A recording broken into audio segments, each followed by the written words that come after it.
And hello, everybody. Welcome to another Sasquatch Secrets. I'm Nikki. I'm your host. Gonna have a good show again. I made it back from the mountains. I didn't want to, though. I didn't want to leave. I have to admit it. I didn't want to leave. I had a great time, and tell you a little bit about that later. But let's bring on some guests so we can talk about this jungle. I'm telling you. Gotta make to myself a promise. I won't quit, keep going till I got it. I won't give up. Hey, that's me.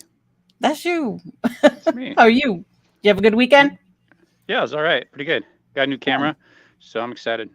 Ooh, that big monster thing I saw. Yeah.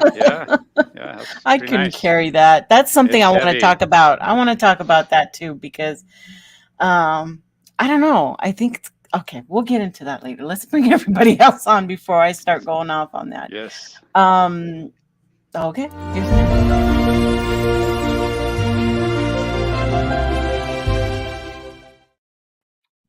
Here's That's magical. How you doing, guys?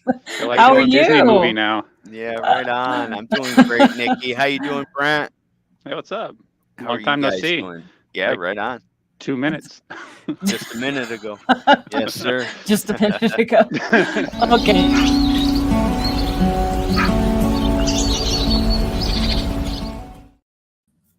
Hey, Bill Rigby from What's up? from Agents of the Unexplained. How are you, Oh. Bill? Great. How you guys all doing? Doing good, Bill. Fantastic. Good. And I'm glad you guys could be here. We're going to talk a little bit about the jungle, and the jungle I'm talking about is that Sasquatch jungle. Okay? I I thought we were don't going to want- talk about GNR today. Dang it. Yeah, Welcome could to be. the jungle. That's what I was going for. I tried to make one look like Axel. I but thought that's just what couldn't she get was him. talking about. Well, Yeah. Guns N' Let's all Roses go, is my guys. favorite. That was my favorite group. Jeez. Yeah. Same here, man. hey, I got some music to play in the background for that too. So Welcome we to the could jungle. totally All right, we could now my mind with you, inco- Nikki. we could incorporate all this while I'm talking. But I'm talking about our jungle, the Sasquatch jungle, and I have Oh. questions. I Makes have sense, questions. But and you know what? I can't turn that volume down, so I have to turn it off. Sorry, it's too loud. I can't talk over it. I had questions about what to look for. If I go out there in the woods, what am I going to look for? What am I looking for? Am I just out Jeez. there? You know, it got to my mind that do I really know what I'm looking for? You know, we hear about all these different things. Am I looking for structures? Am I looking for the prints? But do I really know what I'm looking for? And let's see if I can move That's us awesome. move us around. Let's see what will be best. How many? There's 3. Let's try this one. That is so cool. So I like That is cool. I can't get them to stop looking like monkeys. I can't. I tried. Oh, I that's tried. I couldn't perfect. do it. That's But perfect. I liked them. that.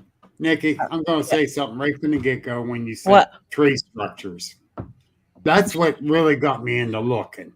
But Did you it? heard, yes, it did. Plus the P&G film. But the thing is, the more I study tree structures, I gave up on that because 98% of them are natural or Right. man-made or animal-made.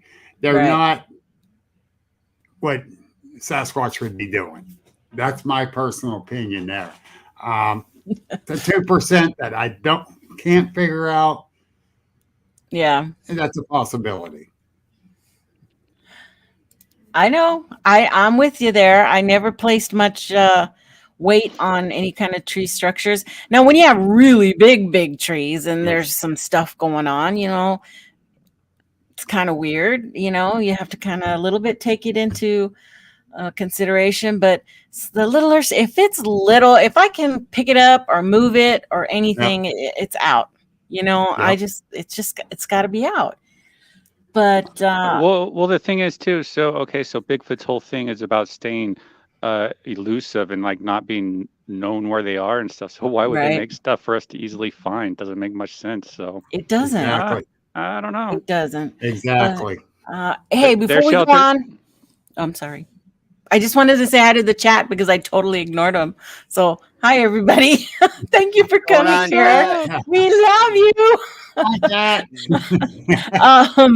I am going to throw that link in the chat. It is open mic. It was that the right one? Okay, yeah, I think so. If you want to come on Trackway or anybody, Robert, my Planet of the Apes band, I like them. Okay, I like them. you can come on and tell me in person. So the link's out there if you want to join for the discussion. It's open chat. I just have some things, to talk about and discuss. So it'll be fun. If you want to come on, just hit the link. So yeah. Okay, so that's where we're going to start off today is structures. How big do they have to be? Who says they've even made any? Who has actually seen a Bigfoot making a structure? I don't know of anybody who's actually caught a video or anything of Sasquatch making a structure. Even if they don't have video, I don't think I've heard very many stories of, oh yeah, he sat there and he made a teepee structure, I have yet to hear one. Yeah. So how can we say that's We happening? can't. We can't. The only time I throw any credence into it could be a Sasquatch doing it is when you find a 20 to 30 foot tall tree with the root ball in the air. Loggers do that. I've never seen a logger do that. Loggers do that to mark. They do it to mark boundaries. Do it for fun. Do it to mark roads. Yeah, I've heard that multiple times as well. Yeah. Something I recommend is check out. There's a lot of different logging Facebook groups that I recommend people go into. Don't blast about Bigfoot or anything. Just do search engines and just maybe ask about these certain things, because that's how I learned about the inverted trees. Actually, I did a video on. They actually use it. They don't have the root balls on top, but they use trees to close roads here. Right. You just kind of shove them down in the ground and stuff. For that, again, it's I don't know why Bigfoot would want to make a marker like that, but that's a good resource there for the inverted trees. For sure. So, I always do my question thing. Or what are some of the things I do need to know about tracking? Because there's a lot of stuff I know, and for sure, I am not looking to be a third generation tracking skills over here. Okay, I know that, and I knew Brent was thinking that. I was gonna go there eventually, like literally, probably in the next 2 minutes. I beat you to it. You did. I know you. You did. I'm like, how am I going to work this in? Without being rude, I'll just say it. Okay, I'm not looking to be an expert. Okay. I'm novice. I'm just going out there. I've got my place selected. We went and did a dry run today. I'm going to do this. But the more, now I got all kinds of other things on my mind, and I'm like, God, I'm focusing so much on filming. Okay. I'm a horrible videographer. Okay. I know that now. And I'm concentrating here. And the minute I turn away, the camera goes down. Okay. On right Brent's ass, usually. Yeah. So, I got a long way to go. I know that it's okay. But, you'll learn by watching you'll learn by your mistakes mostly. Oops. And then it'll bother you, and then you'll look into different types of techniques and tips. Right. And you'll get better little bit by little bit. But, I think one of the most important things in tracking, though, is to understand, like in your particular area, is learn what all the animals are in that area and know what those tracks are and what their migrational patterns are, how they follow the food source. And you can go into local nature groups, too, because that's what I do for local here. So you really get embedded into what's going on out there in nature in some of these areas, like the different groups that put trail cams out there or do all these different things out there. So that's something I always recommend is learn of the animals and different things that go on in the area that you're going to be investigating. That'll help dial in your tracking. Right. I agree with you there, Brent, because, I spent most of my life in the woods of Pennsylvania, some in Ohio, West Virginia, New York, and I had to study what animals are in these general areas and learn their tracks. So I know what I'm looking at. Not just the tracks, but their sounds they put off. And so then you can kind of correlate both together. But we got black bears here, we got coyotes, we got supposedly not having mountain lions, but we do. There you go. I hear that a lot. Yeah. Well, I don't think they know borders. Hush. No, they don't know borders. And we got somebody who just popped in.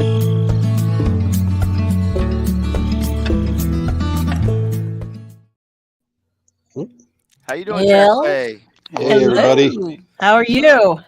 I've been better. It's been a bad week, fighting a cold, but I'll try. Yeah. Sorry to hear that, Trackway. I'm actually just starting to come down with a cold as I woke up this morning.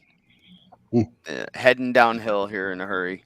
Oh, man. Vitamins, and lots to drink. It happens. You'll be okay. Yeah, that's the thing. You need more vitamins, Brian. If you're going to track these things, you need more vitamins. Mega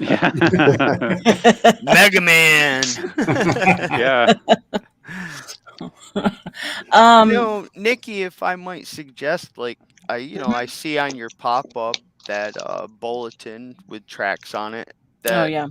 Picking up books on tracking and reading those. Field guides was on my list. There you go. You're going to pick up some good stuff in those. And I was thinking, well, gosh, I'm going to need a field book for prints, a field book for type of trees, a field book for mushrooms, poisonous plants. You can't carry all that shit with you. Well, there's apps for it too. There's apps for it too that can help identify if you're in cell signal to identify in real time. If not, you could take a picture and I think upload it to it later and see what you're looking at. That's what we're probably in the area I'm going to be in doesn't have any cell service. It immediately does once you come down off the mountain, but right where I want to go, it's nada. So I know that feeling this week. Well, we knew that up in Washington too. There was nothing. I mean, for a while too, not even in the little town down at the bottom, barely got a couple bars. I don't think Jen got anything till we were headed out of Cougar. But nice area that's up just there. Part of it. Nice area up there, though, Nikki. Yeah. In Washington or over here? Where you were just speaking of, where you just went. Today I was up near Mescaleto in Ruidoso, New Mexico. Yeah. Did I put those pictures? I don't know if I put those pictures up.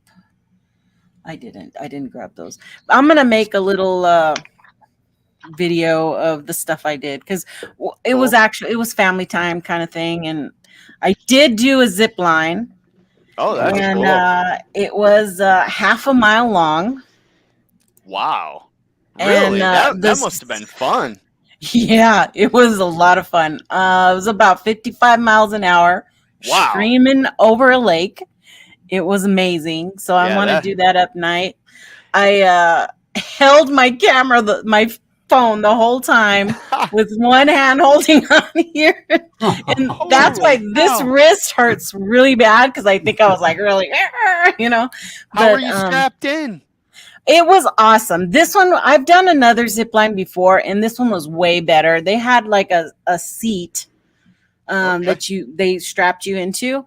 And the first one I was in was just the straps that go in between your legs, and those fuckers pinch like really bad when you're going. Yeah, that's a bad spot to be uncomfortable at 55 miles an hour.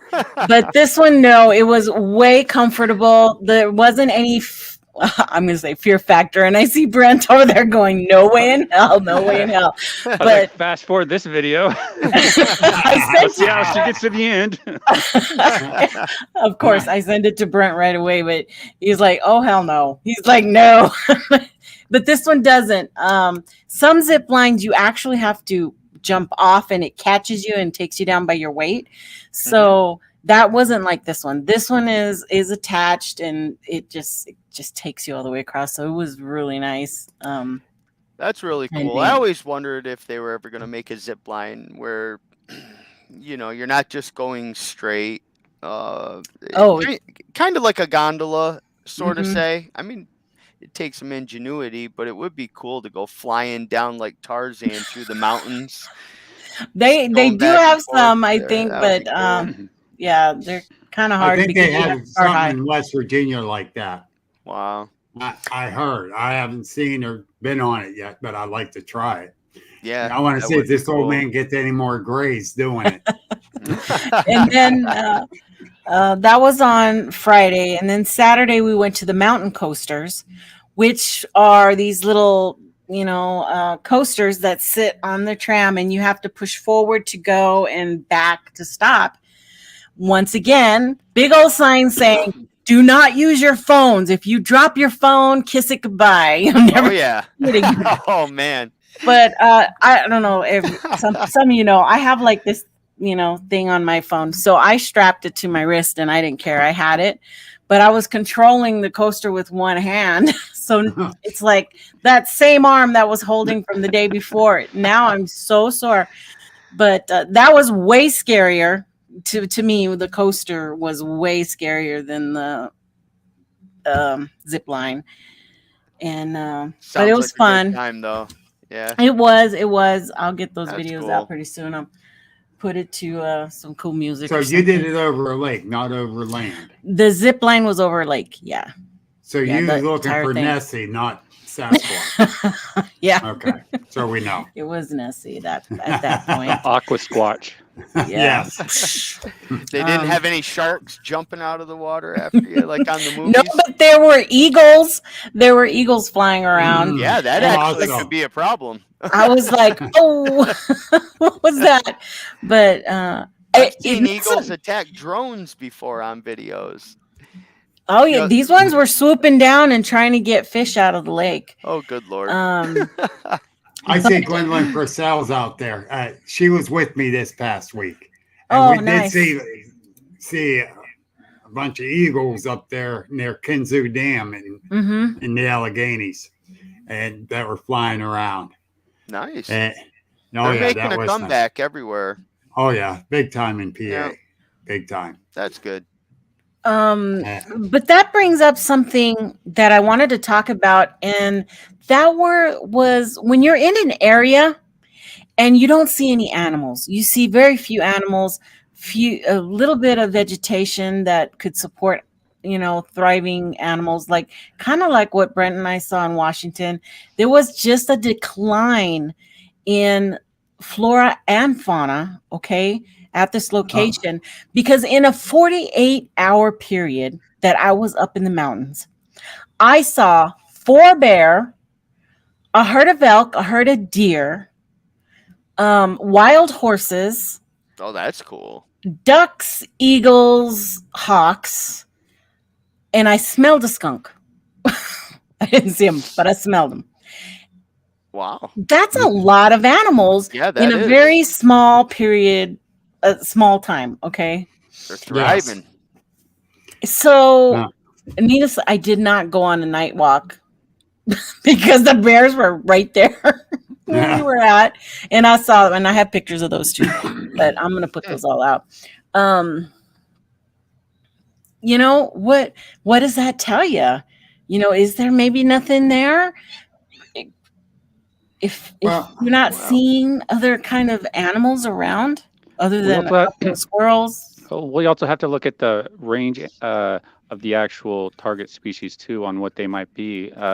Bigfoot, it seems like they would probably are more nomadic within a given area. I don't think they migrate out of an area, you know, far away. I think they stay with hundreds of miles. They follow food sources, you know, weather, you know, advancements into their area and stuff. So yeah, I don't know.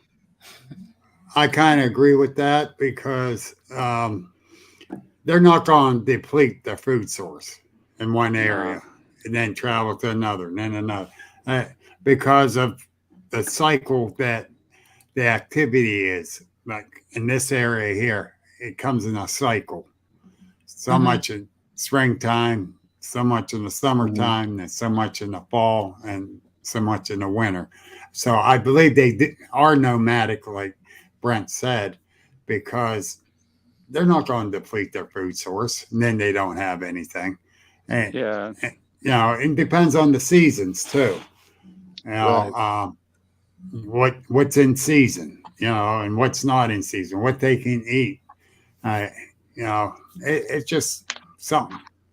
So we have the salmons coming in right now. So, you know, all the investigators here in Washington should be moving their investigation towards the rivers, you know, that have the salmon coming up in them, because, you know, that seems to be a good viable food source that they would be in tune with, along with berries and mushrooms and stuff. That's also coming up right now this time of year too. Yeah, I agree with that, Brent. You know, and I also think that, you know, Sasquatch born in the woods grows up with mom, dad, grandparents. Possibly they hang out like a family unit, but at least with mom, and most likely the male is right in close. And, you know, as other animals learn, they would learn the same. So it isn't like, you know, they grow up and then have to decide, well, geez, where do I go for food? I'll just start traveling all over the place. They must have, you know, just areas that they've grown up to know. It's time for berry season. Are we going to go there? Are we going to go there? And hey, listen, the campsites are active now. We can hit this place and that place. And maybe when you get out west, you have to travel. In some areas, you may have to travel longer distances to follow, say, elk, or then travel all the way to where the salmon are. I'm not privy to that area, but in and around the Adirondacks, even though it's a big park and, you know, New York State is, you know, a good sized state, a lot of campsites, a lot of availability for food, a lot of water, ponds that are stocked, rivers, brooks that have trout in them, or other types of fish too. Like over in Bolton Landing, when you're headed out north of Bolton, there's a creek over there that runs up into the mountains, and in the springtime it's loaded right full of suckers. We've seen them spawning in there, and you know, they're just side by side lined right up the creek. And when I brought Camille there, we were actually trout fishing when we saw them, and you know, they spawn every year. And I was thinking back then, boy, I've got to remember this next year, and when they're spawning, to just, you know, traverse that area up and down the creek and looking for prints on both sides. Exactly. And I really do think that as the Sasquatch are growing up from a baby all the way up through to adulthood, they just watch what mom and dad do, and they know these food areas. And then maybe, like, we don't know for sure, and some think that when the males get up to a little mature age and they're looking for a female, maybe they do single and take off, you know, looking for a mate or whatever be it. But I'm sure they don't forget where mom and dad showed them where the food is. So I don't know if they travel vast distances, like out of the state or not. I've always wondered about that. But yeah, It would seem like if they're traveling like across country or across state, it would be more dangerous for them. They're not very familiar with the land, more opportunity to get caught, seen, killed, separated. So yeah, I'm not of the unless they absolutely had to. If they have what they need, I see them staying put.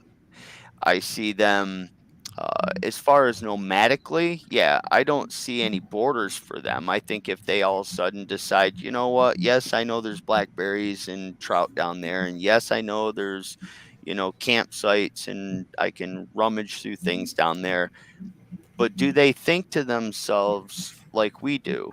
I would rather go do this. And that would be the nomadic part, to be able to make a choice and not just instinct. Of course, we don't know that for sure. But if a young male, I mean, think about all of the youngsters when they go through that age where they're just right full of piss and vinegar. And, I'm going to go follow a band all around the United States of America. Do younger Sasquatch, male or most likely male, do they at one time decide, I'm just going to up and go. I want to go see, I'm headed for the Great Lakes and don't even know it, perhaps, or just end up in Canada. But I believe that as a younger juvenile, or not younger, but like a teenage juvenile will travel farther out without the supervision of the adult. But to go too far out, I don't think.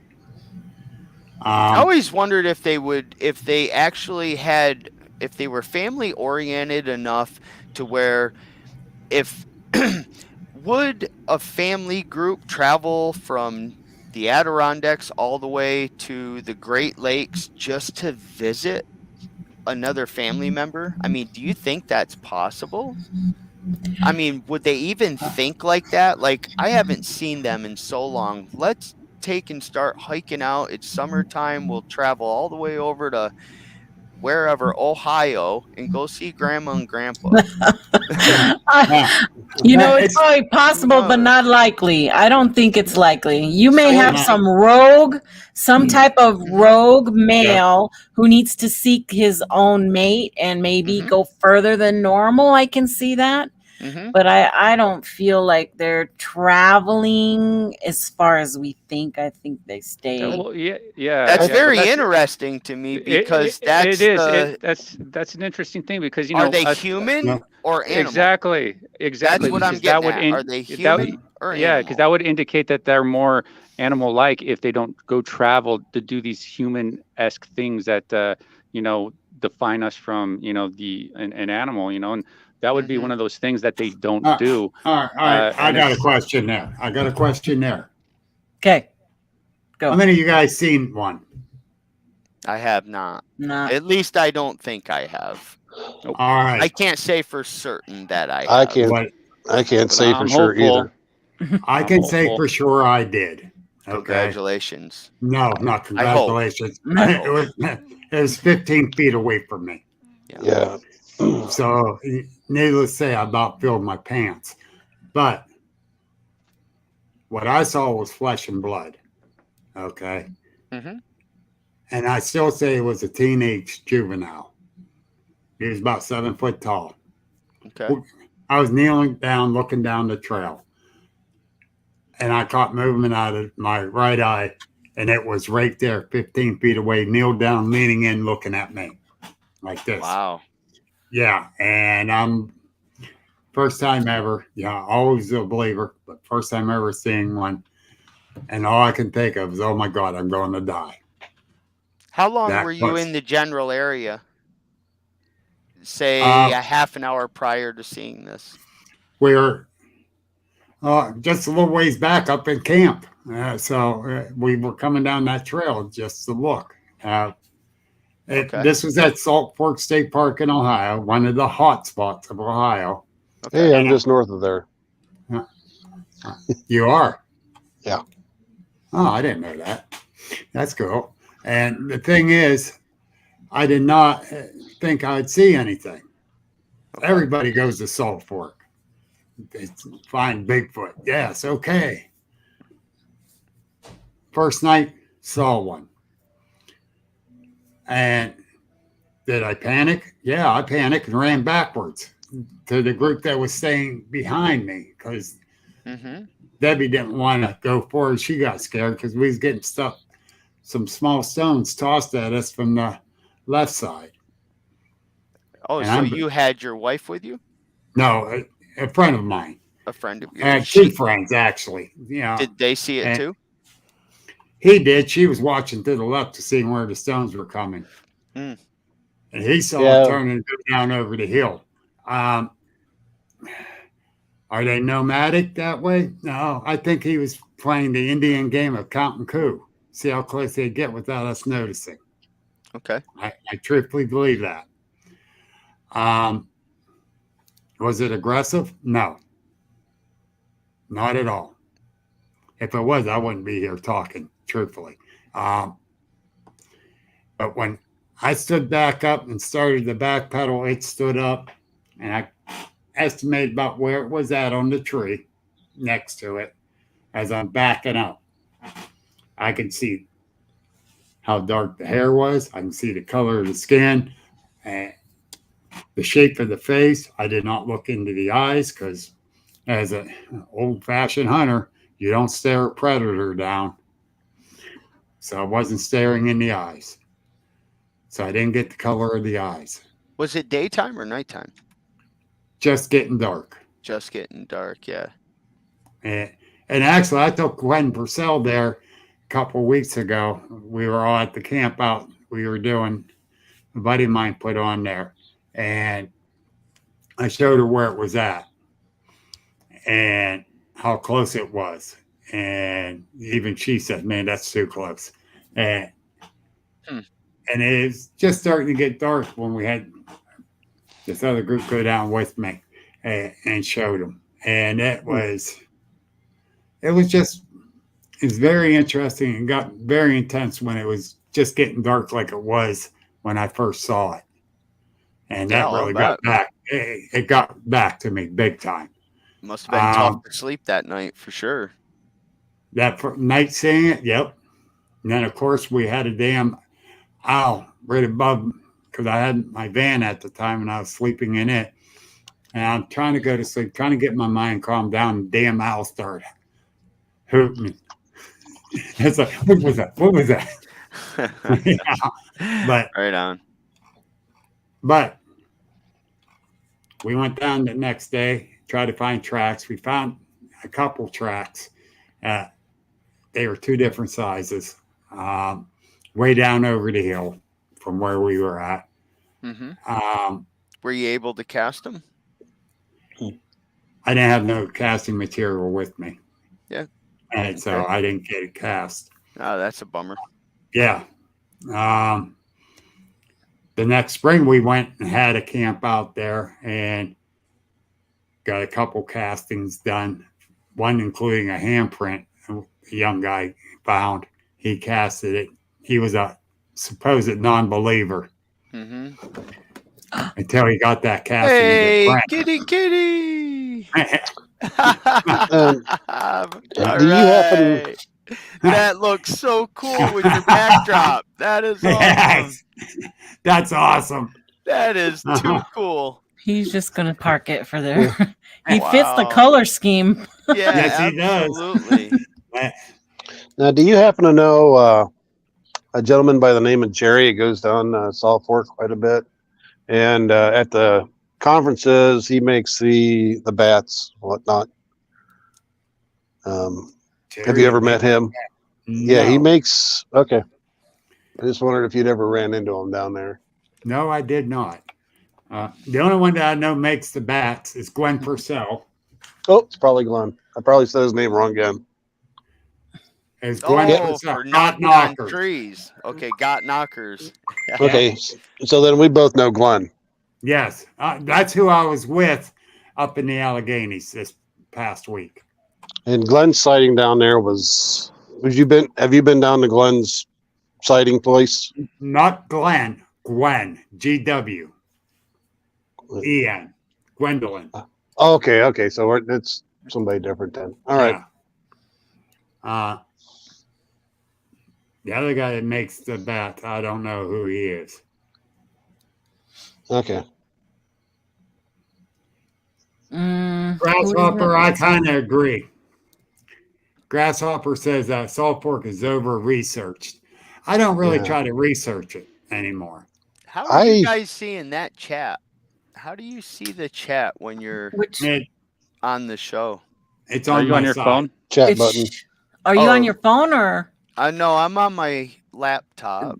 It should be to your right. You don't see it? Okay, I do, and I tried this before, so... Not the private chat, the... Comments? It has to be comments, yeah. Hit the comments. Oh, for good Lord.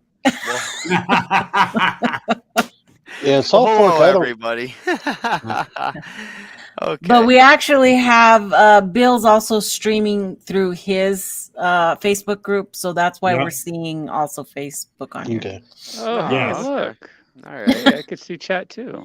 Isn't that something? Wow. Modern miracles.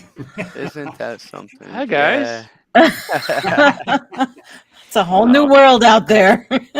Bill, we were talking about the Sasquatch being nomadic, and that worked into your encounter.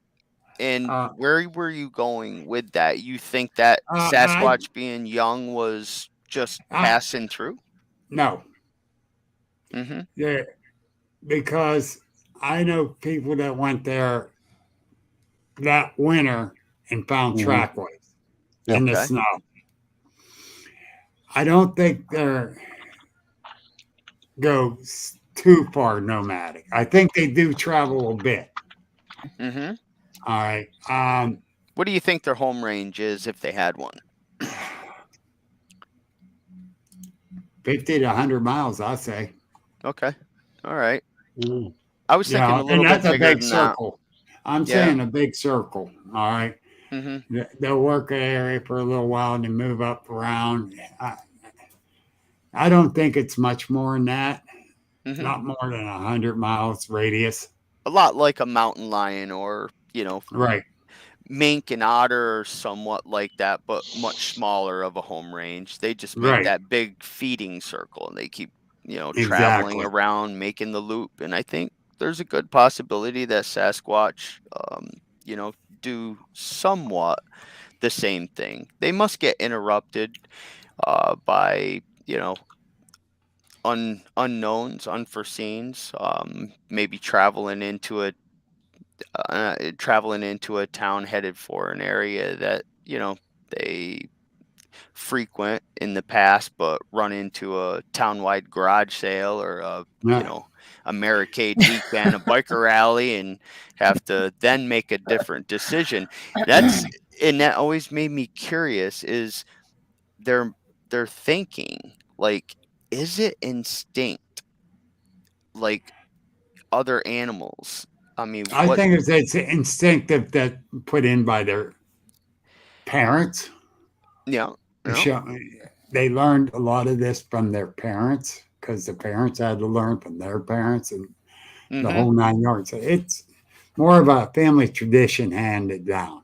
If they run into in the fall, they run into a bunch of guys come up from New Jersey and they set up a 20-man drive and they're hunting an area hard. And these Sasquatch have been with mom and dad, and this seems to be the fall grounds. They're in this area.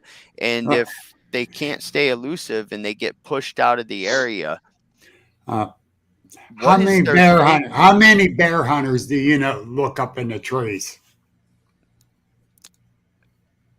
Well, I mean, truthfully, it's not. I bet you how many Bigfoots scamper up into the trees when it's bear season. So you mean you think that they stay in the area, that they just stay elusive? Somewhat, or they go real deep into the woods.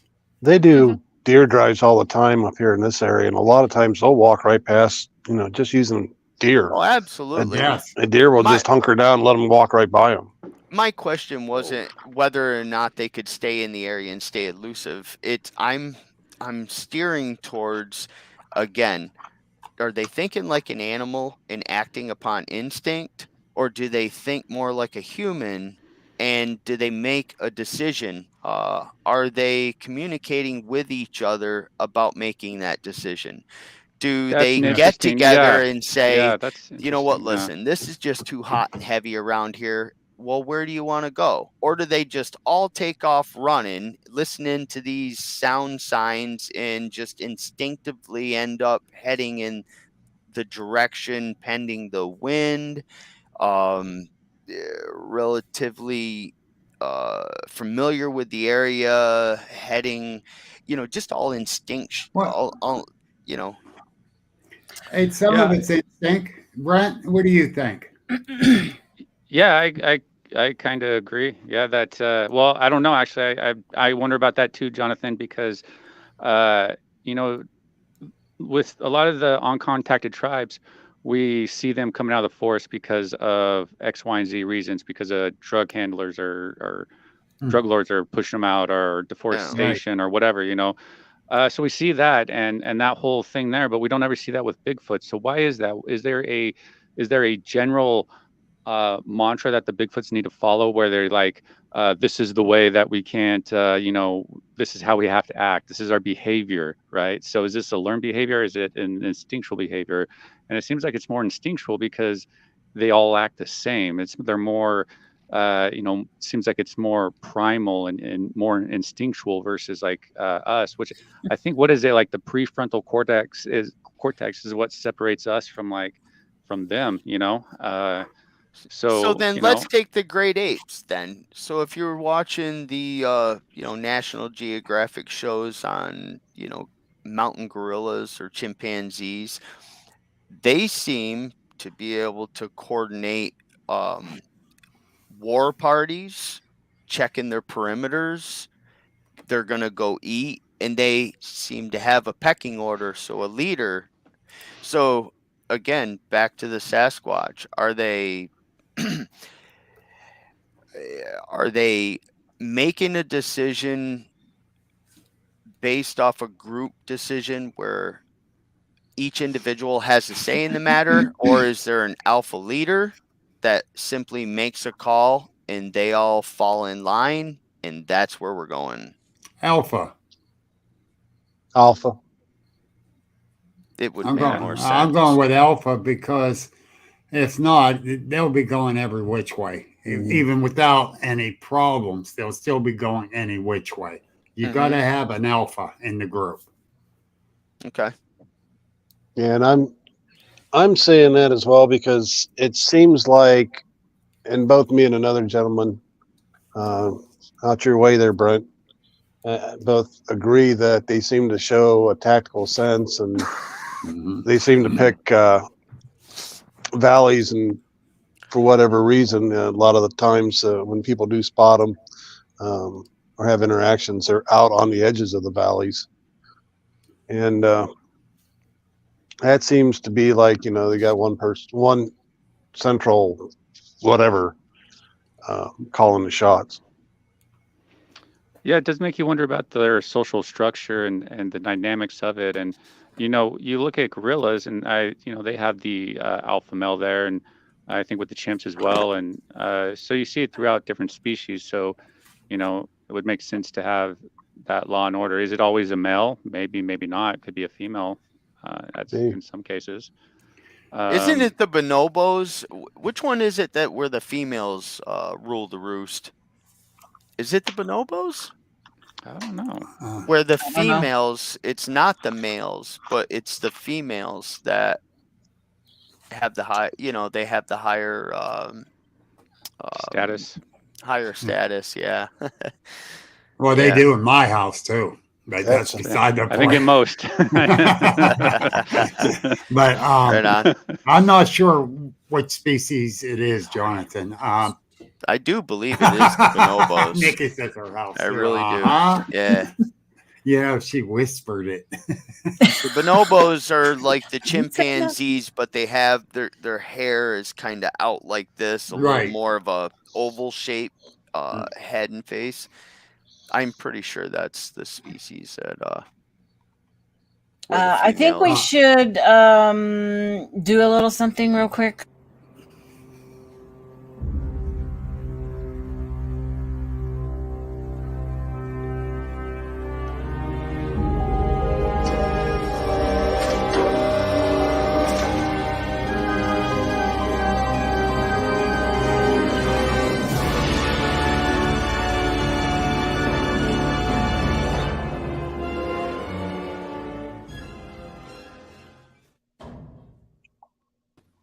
Love it. Had to bring back the old one. Love it. Hey, Thomas, how are you doing? Wait, Nikki, you using that one again, are you? I'm going back and forth. I couldn't get rid of that one. Oh, my goodness. Well, don't. I like it. How you doing, Thomas? Brent made that one. No. Then, how you doing? I'm doing fantastic. Thank you, sir. No problem. Well, that's a lie, actually. I just lied to you. At least you're honest. Yeah. Go. At least he's an honest liar. That's right. So we're started off talking about tracking and how, as a novice, me going out, what are the main things that I need to know? What, without becoming this infatuated, trying to be a third generation tracker. Okay. Hold on. Second there goes time. Second time. I know. And what I need to know, because it seems that there's a lot there that I don't know. And we talked about field guides are a good thing to get a hold of and start looking through. And then I mentioned, I'll need a field guide for tracks, for trees, for mushrooms, for God knows poisonous plants, because I'll be the one who steps in it. And it just kind of led into Bigfoot, and do they travel around? Where do they stay in their primary areas? Are there rogue Bigfoot that may travel farther looking for mates?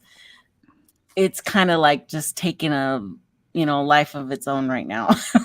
So, but it's all good. It's all good conversation. And I don't know. What do you think I need to know about tracking or going out in the woods? You were with me, on several of those little jaunts. And I kind of feel like for me right now, it's too much trying to film and to investigate. Okay. I think before I need to focus on one or the other at this point. Later, I can start doing all that stuff. But I either need to be a better videographer or a better investigator, because right now I think it's too much for me as a novice to do both at the same time. So, but I kind of liked your idea, because Thomas, all he carries is his monopod with a little video camera on top of it. Lightweight, okay, to capture photo or video. That's all he has, right? That's because all the tools are up here in the noggin for Thomas. He's got years of experience. Right. He understands scat, different types of animals, scat, the tracks. I am far from this. I'll show you. Far from this. On. Okay. He Bravo. flat out, on that first track they had found that first day, that that is like beyond what probably I would ever do. I don't know. You'll get there, Nikki. Yes. It's impressive. I think all of us who are around him at the time he was doing this were impressed at how you did your investigation of the print and how serious you took it. What say you, Thomas, about tracking? Well, tracking, and just as giving you my own opinion on it, there really is no set way to track a Sasquatch. If there was, this mystery for a long time ago. Right. All we know is, common sense approach. I would say it's no different than trying to track anything else that you may be looking for in the woods. a lot of common sense is what to do. If you're talking the difference between tracking and actually investigating a footprint, that's two different things. Like what I was doing there was just trying to take a gander, closer look, trying to determine if this could be a fake foot, and if so, how was it done? Mm-hmm. You know, and as for set patterns, as you were speaking of earlier, the Sasquatch, again, I'm only expressing my opinion. Mm-hmm. There are general areas where Sasquatch is seen all the time, but there are so many small communities around here where for decades there's nothing reported. Then suddenly, for a period of 4 or 5 days, several people have incidents. And they stop almost as suddenly as they started, almost as though one had come into the area, hung around for a while, and then moved on. I encounter that more often. And if my hypothesis of wandering males is correct, I think that's what people are encountering most of the time. You've heard that before, right? And again, tracking. Well, common sense is common sense, and you go in the bush, and you know a little bit like what he was saying, like recognizing game scat and stuff, because you wouldn't believe what piles of normal horse manure and bear people are screaming Sasquatch over every time you run into it over the time, picking it up, putting it in their fridge, that kind of thing. We have no idea what a scat of a Sasquatch should look like, and even if you did recover it, the only thing they could probably tell you is what the thing ate, not where it came from. Yeah. I agree.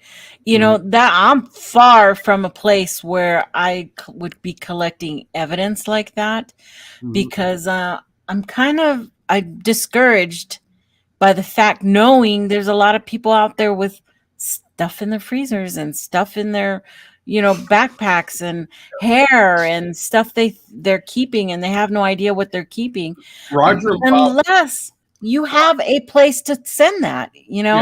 That's like, if I really wanted to do that, then I think I would go and make sure I had contacts where to send that to immediately instead of holding on to it. We do have the North Carolina program, yes, federally sponsored DNA project. Darby Orcutt is heading a team of DNA specialists from different categories. And if you have a sample, you can contact him. And if they think that it's worthy to take to the next level, he'll contact you and have an interview. And from there, steps to, if they feel that it's worthy, you'll be able to send your sample in. Yeah, it's good, like Jonathan was saying there.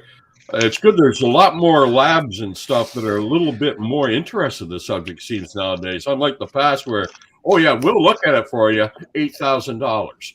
Yeah. I couldn't even imagine. You better know what you have then. Yeah. That's for sure. No.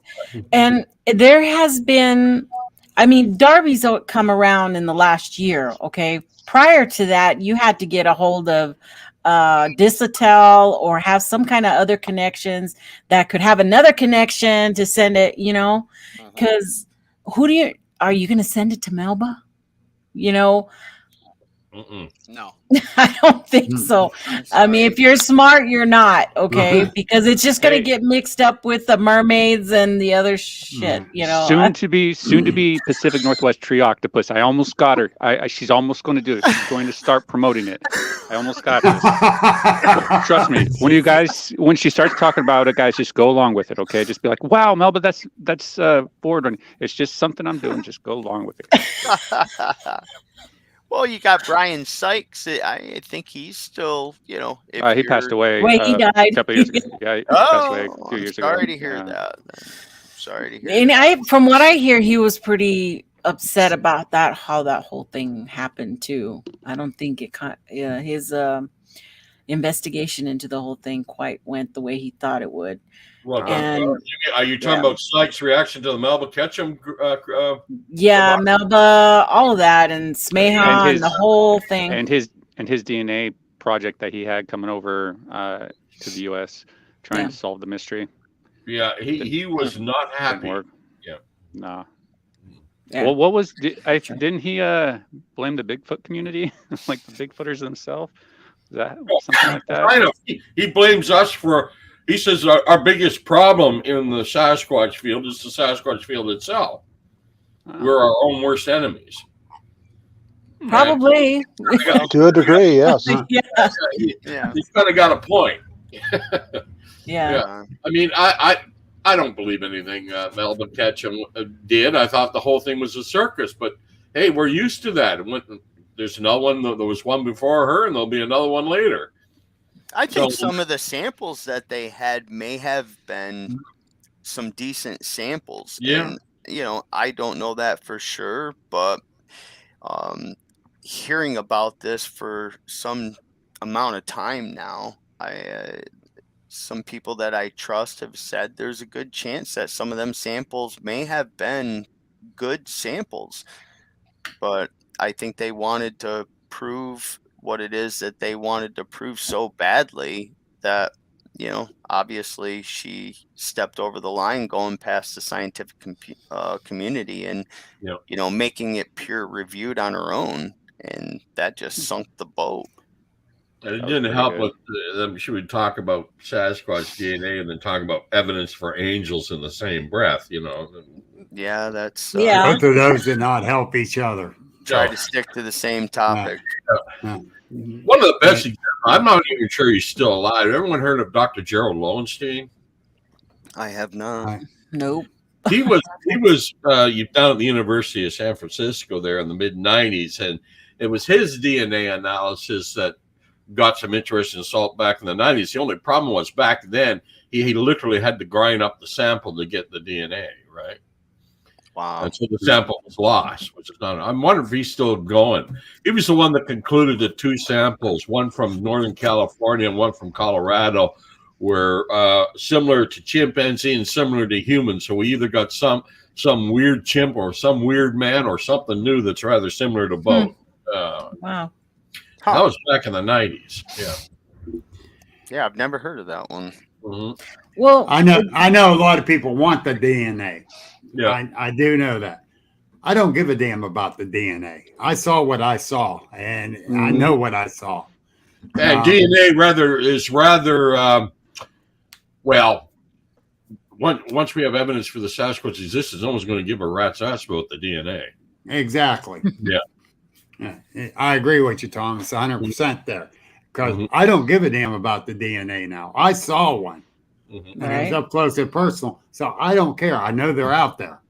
Right. But you're that 5-7% that have seen one, Yes. So and the thing is now my philosophy is I want to understand what they're doing and how they're doing it and why they're doing it. And and once someone actually produces a body and it's made known, I heard different people say, well, I'm giving up the research. I'm not. And we got so much more to learn from that. I think if we were to obtain viable DNA, I think that we would get a lot more help from the universities, and we would have access to very expensive equipment, and it would open up professors' minds to the ability, to exactly, I mean, it's put the whole some money thing into because the of the study. hoaxers. Exactly. There's no credible scientists want to get involved with something that has such a high rate of hoaxing involved in it. And the other thing is you need the body for them to say yes. Yeah, they've always said that. You need a viable body part, but getting the DNA is one of those layers. You have multiple layers that need to be accomplished, and I think DNA would be an adequate layer that would add some. It would be a big stepping stone, but they have no Sasquatch to compare it to. So all they can say is it's a DNA of unknown origin. Yeah. But if they have repeatable unknown origin multiple times, we could take, and if they match, true. then we can set that aside, and it starts to become more there's more confidence building every time that unknown matches another unknown, and you just keep stacking them. Eventually the scales are going to start tipping to, hey, there is something out here that we don't know what it is, and we have no match, but they are finding multiple samples with this DNA. Like my friend Tim Gayhart asked, why do we need all these big time researchers says we need the scientists? Well, you need the scientists to help prove that they exist, even though Tim himself has seen them. I have seen them. Do we really though? Do we really need the scientists to prove that it's real? Maybe from a genetic standpoint, but if you're out there getting, living, what really needs to be done is someone needs to live out there in the woods for months on end, off the grid, living like them, amongst them. That's really going to be the only way anybody's going to get anywhere close to getting any sort of information and the data points that we need, which nobody does, which is why we're here. But I don't think we need the scientists really involved because they're not going to do anything for us until we collect all the information and evidence in a proper way, which we need to do better at, which they have told us. Even Todd Dissentel. And of course, Brent, the scientists aren't there to prove it; they're there to confirm it. Yeah. And I've never been a big fan of we need to get scientists involved. Blah blah blah with scientists. It's like we don't really need anything for the. We just need to do a better job at being citizen scientists on how to do an investigation, how to collect evidence. We need to focus on that versus on trying to get scientists involved, because we're going to collect the evidence for them to examine and, as Thomas says, confirm what we found. After 50 years, we haven't. We can't. We're not. Yeah, we have to do it because. So that was a great comment by the Facebook user there. That was a great comment. The only thing the scientific community is needed for is to confirm for the government that yes, there is something here. That's it. The government's never going to lift a finger. You could have lay out a body of a Sasquatch and get all the media taking pictures of it and stuff, and that would get put the pressure on. But the first thing the politicians are going to say is, what do the scientists say? So the scientists will have to look at it and confirm that there's something there before anything's ever done on that part. And by that time, it's way out of our hands. Yeah. Well, Brent, I mean, I partially agree with you, and I understand where you're coming from. But again, if the scales start to tip in favor of this is a unknown species that does need to have the scientific community's attention, like John Bindernagel kept pounding at the door. Why can he not get his his co-workers, what's the word I'm looking for? His colleagues, Can he not get his colleagues to even listen to him or even listen to him present? I'll tell you how it works. People forget the politics of science. The politics of science. There was a saying for years in British academia, the road to Loch Ness, and it was not a good road to be on if you were a scientist. And he said the biggest problem with the science team is not just in the realm of cryptozoology, it's in the realm of everything. Every time some new geologist or somebody on any field you think of makes a new discovery, there's a whole bunch who are upset because you just made their books obsolete.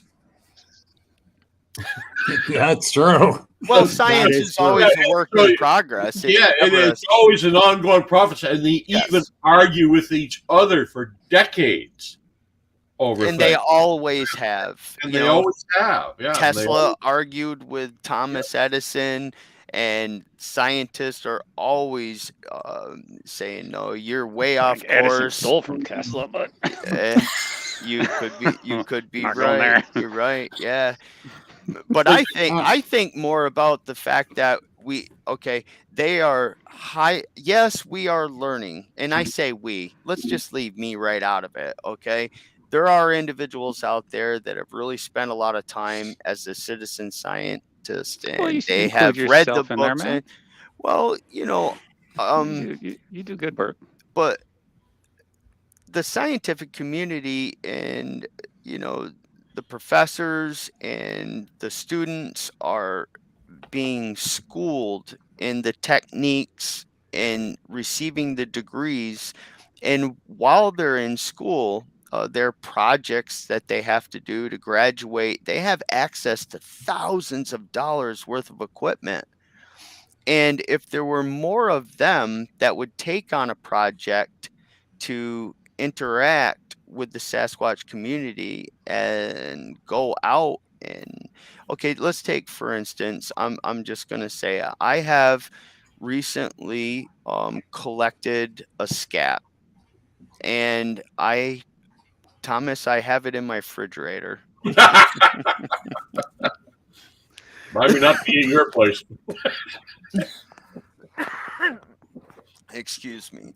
And so today I have been trying to contact individuals to take that first look so that I don't need to contact Darby Orca and say, hey, you know, I need to take a little of your time. Are you interested in this? I want to do the footwork ahead of the time. So I was wondering, Jonathan, have you run into, we'll look at it, but it's going to cost a lot of money, that kind of I'm hoping not, because I don't have a lot of money right now. Yeah. Did you lead with Bigfoot, or did you include Bigfoot in with your correspondence initially reaching out to him? Yeah, don't ever do that. Yeah, because that's a big no. I would do like I came across this unknown poo, and I'd like to find out what this is. Yeah, and so you know, my contacts have been, I don't have Steve Gall's phone number, and I tried to contact him through his website, but when I filled out all the information, it said I couldn't send the email, and the message wouldn't go. And so I reached out to some friends that I have contacts for. Now, I've tried Cornell in the past, but they've kind of let me down a few times. I have just recently. Have you gone to your local zoo, local university biologist? I have not. I just collected this yesterday. Okay. So it's rather fresh. But did you have the pictures? Did you have them, or were you unable to bring them up? I can try, Nikki. I just didn't know if when I go to try to grab the pictures, I'm not messing up anything in your show? You shouldn't. Yeah, it should be fine. Before I try to do that, recently my youngest daughter has decided to drop ballet, and I told her in order to do so, you need to pick something else up. And so she's picking up jiu-jitsu. And when I searched for facilities in the area, come to find out there's one just down the road from my house. We signed her up for a 1-week trial. I went and met the individual, and at the facility, in the office, there's taxidermy stuff all over the walls, and news articles and picture frames, and a lot of information about an individual who's known worldwide for survival, teaching survival and tracking. And the man's name is Jim Bruchak. Well, ends up that I shook his hand. That's my daughter's jiu-jitsu coach. He's one of 5 individuals that has ever been issued a black belt from Hoist Gracie's, the Gracie family. The man is, he has a lot of skills. So call it fate. I'm hoping that tomorrow I'll be able to get a message out to him and bring my information, my notebook on the situation with the scat, and ask him for his opinion. If I can't, just don't say the word Bigfoot or Sasquatch. Yeah, I would leave it out for at least the 3rd or 4th. I don't have correspondence. I don't have that in there, and Yeah. Yes, you But are no, correct. Yeah. but you know, you're doing a good thing right there. And I think one of the important things is, especially if we're looking to get scientists involved, is the information, the way we collect the data, that it's done in a professional way, that it's we do it in a actual research manner that they are more accustomed to, following certain principles, certain guidelines. And Yep. because this is the only subject here where the people tell everyone else what they're looking at and what the evidence is. It's not, you know, Yeah. it's the other way around. But in this subject, it seems like that's the way it is, you know.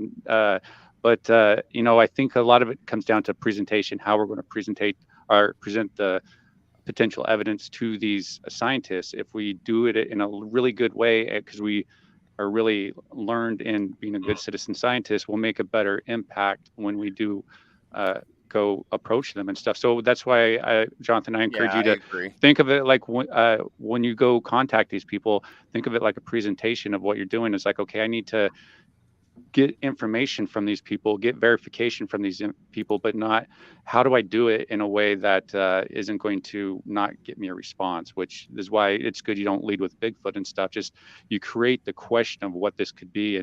And I think that's really important when going outside of the Bigfoot community on trying to get answers and stuff. So Yeah, I agree with I'm that not trying 100%. to. Yeah, I'm not trying to discourage you, Jonathan, but there's a real difference between turning in DNA on hair samples and scat. And my experience with scat was more often likely it's contaminated naturally even before it's turned in, because you're getting DNA from whatever the thing ate, or less than what it came from. Well, that is what I'm going to be looking for, because my my observation of this scat grabbed my attention, because being in the woods, I've seen white-tailed deer scat dropped that was darn near the size of a baseball. Not perfectly round, but bunched up, where typically deer scat is elongated oval shape. I'm sure we've all seen that. But I have seen deer scat that dropped in a big ball, and my dad and grandfather would always say, "Oh, that's a big buck." Or I've had other people say, "Well, you know, they sometimes get constipated and bunched up." bedding poo, yeah, bedding poo. Yeah, and you can always see them little segments in there. So that was one set off to the side. I'm looking at it. But the deer scat was always a lighter green than what it was that I had found. The scat that I had found, the description of that, it's 4.5 inches long. It's 1 7/8 inches wide. It has a blunt end on one end and tapered at the other. And it is in one piece. It's an oval shape, as if that it was moist when it hit the ground and maybe flattened out a bit. And it is semi-segmented, and it's blackish, a dark black, a little bit of green to it, but it doesn't have bone and hair.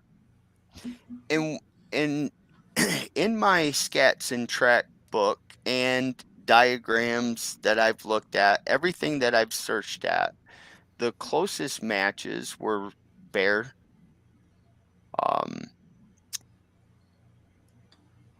mountain lion, and deer. So, you know, they say that we don't have mountain lion in the area, but I have seen a mountain lion up by Olden Sawmill with a friend of mine years ago. And then there's other reports of mountain lions in New York State, and one that crossed over and got hit over in Connecticut.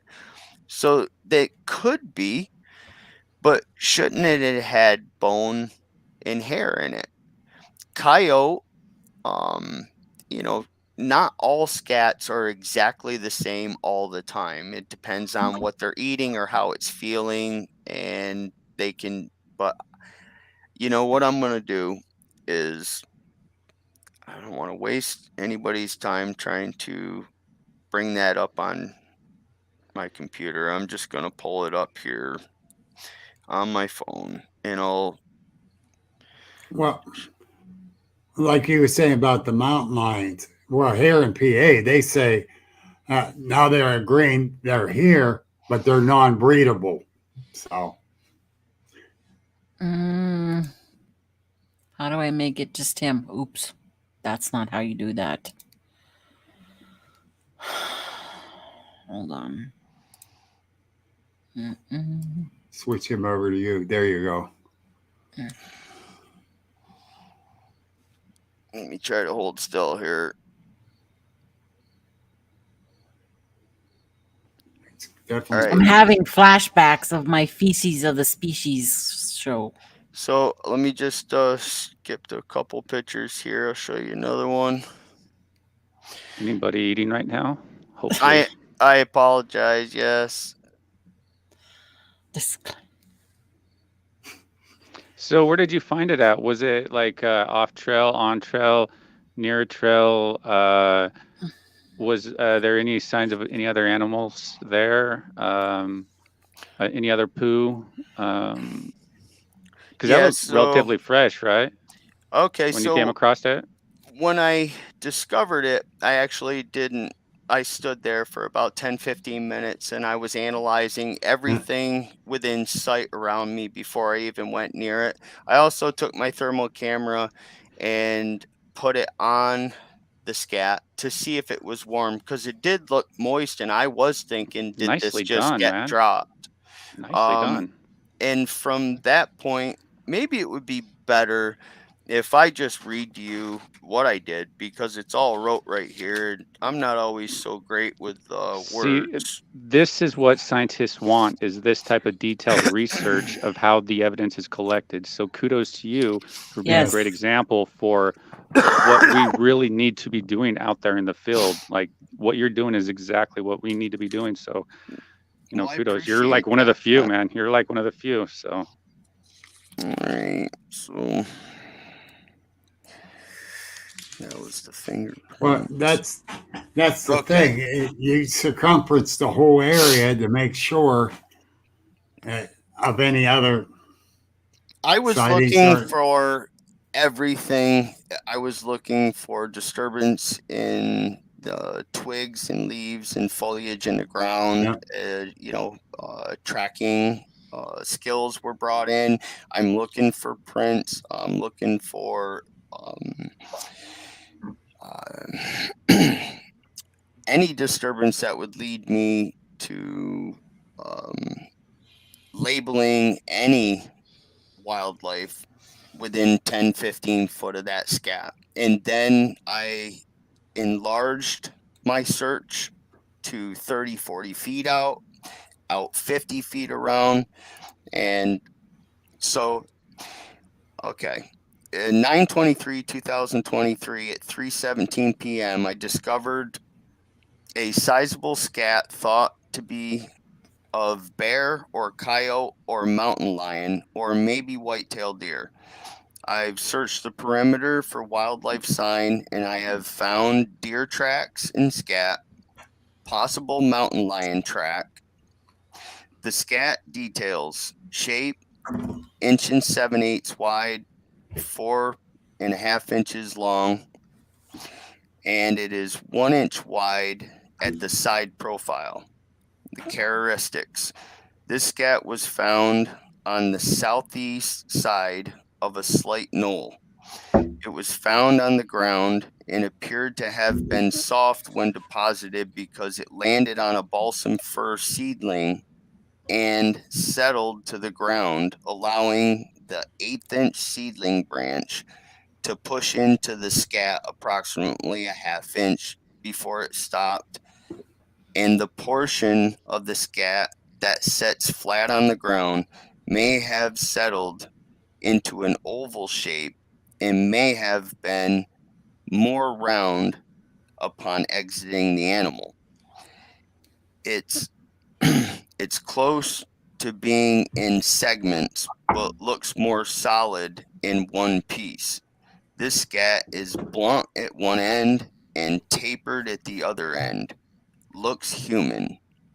Color, dark black, green, chocolate mix, but dark.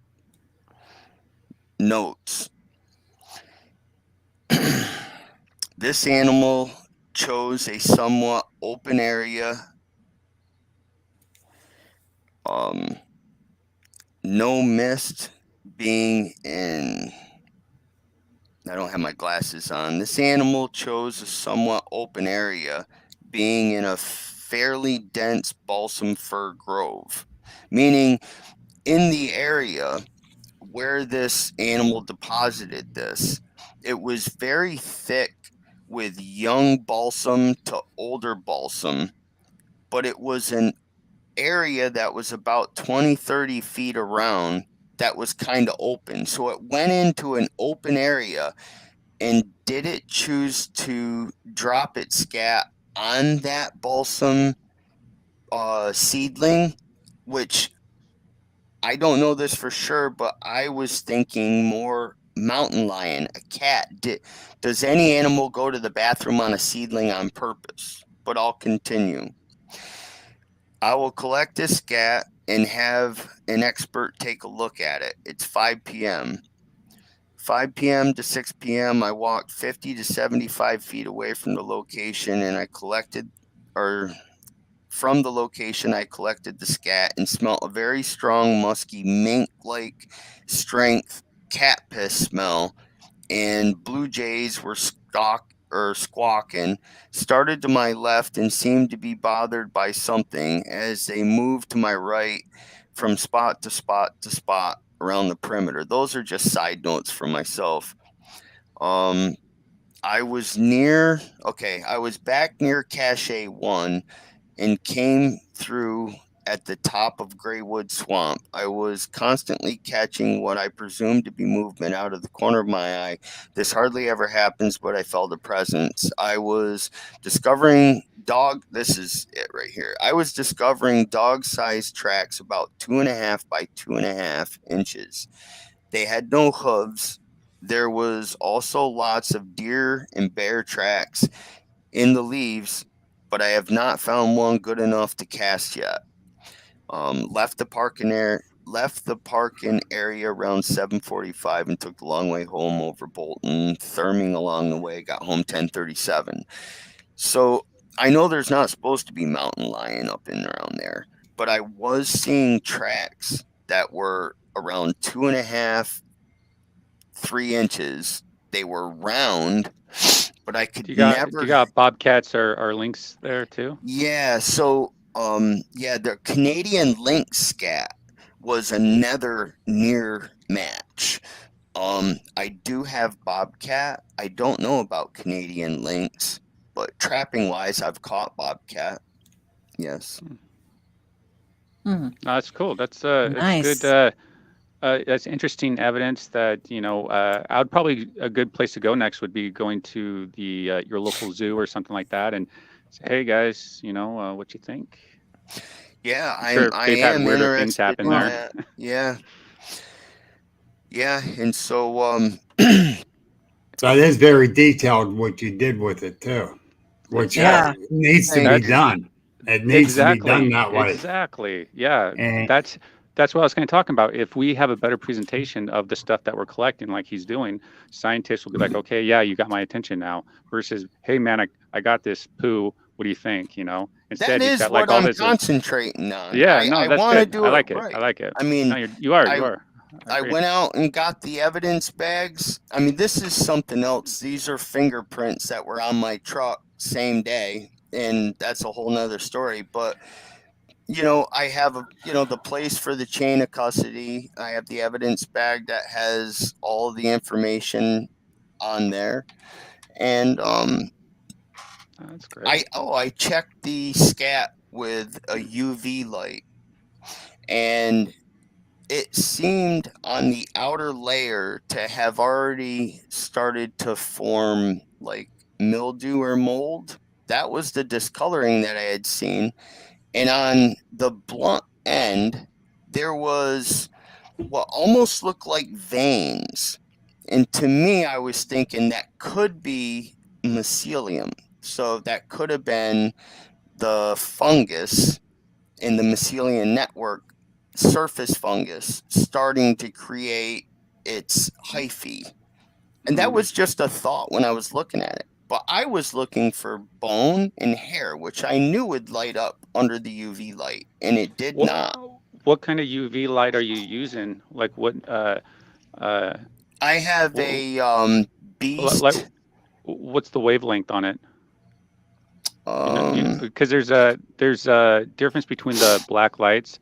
Those UV lights. There's a difference. You got it goes down to 465 to 495, and if I remember correctly, the 495 is the one that's going to give you the most information because I think it's got the widest wavelength on it. So and you'll usually get the cheap ones are usually going to be the 465 ones nm nanomillimeters, I think it is, or something. It's a 365, I think. Okay. Yeah. So you can always, if you want to get more information, because if you Google this, and there's actually examples on there to show the additional information you can collect with a different wavelength. Yeah, that's when I first got it, I was actually looking into the uses of it and how things illuminate. And I have a couple of ideas for that UV light that we'll incorporate next year.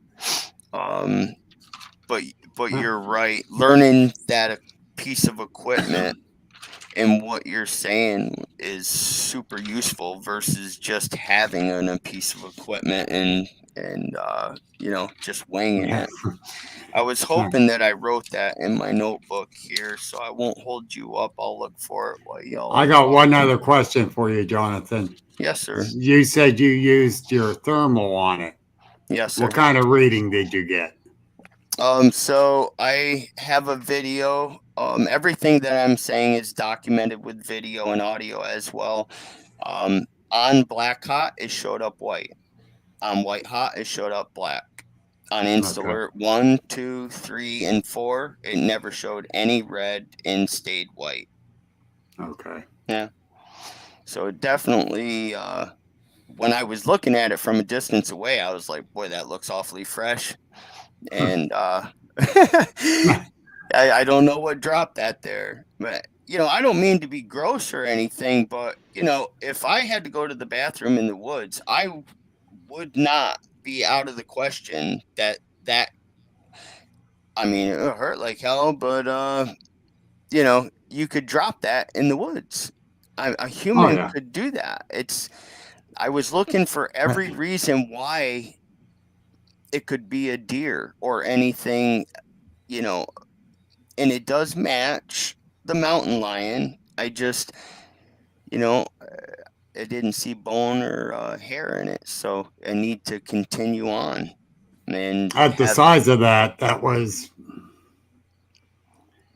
I would imagine a Sasquatch would be 14 inches long and as big around as a 32-ounce beer bottle, I would think.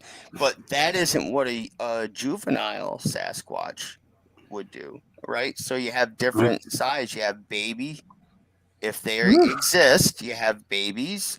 And you have adults, and you have good days and bad days. And I was talking to Rucker Gepta today, and he sent me some charts on different types of human scat.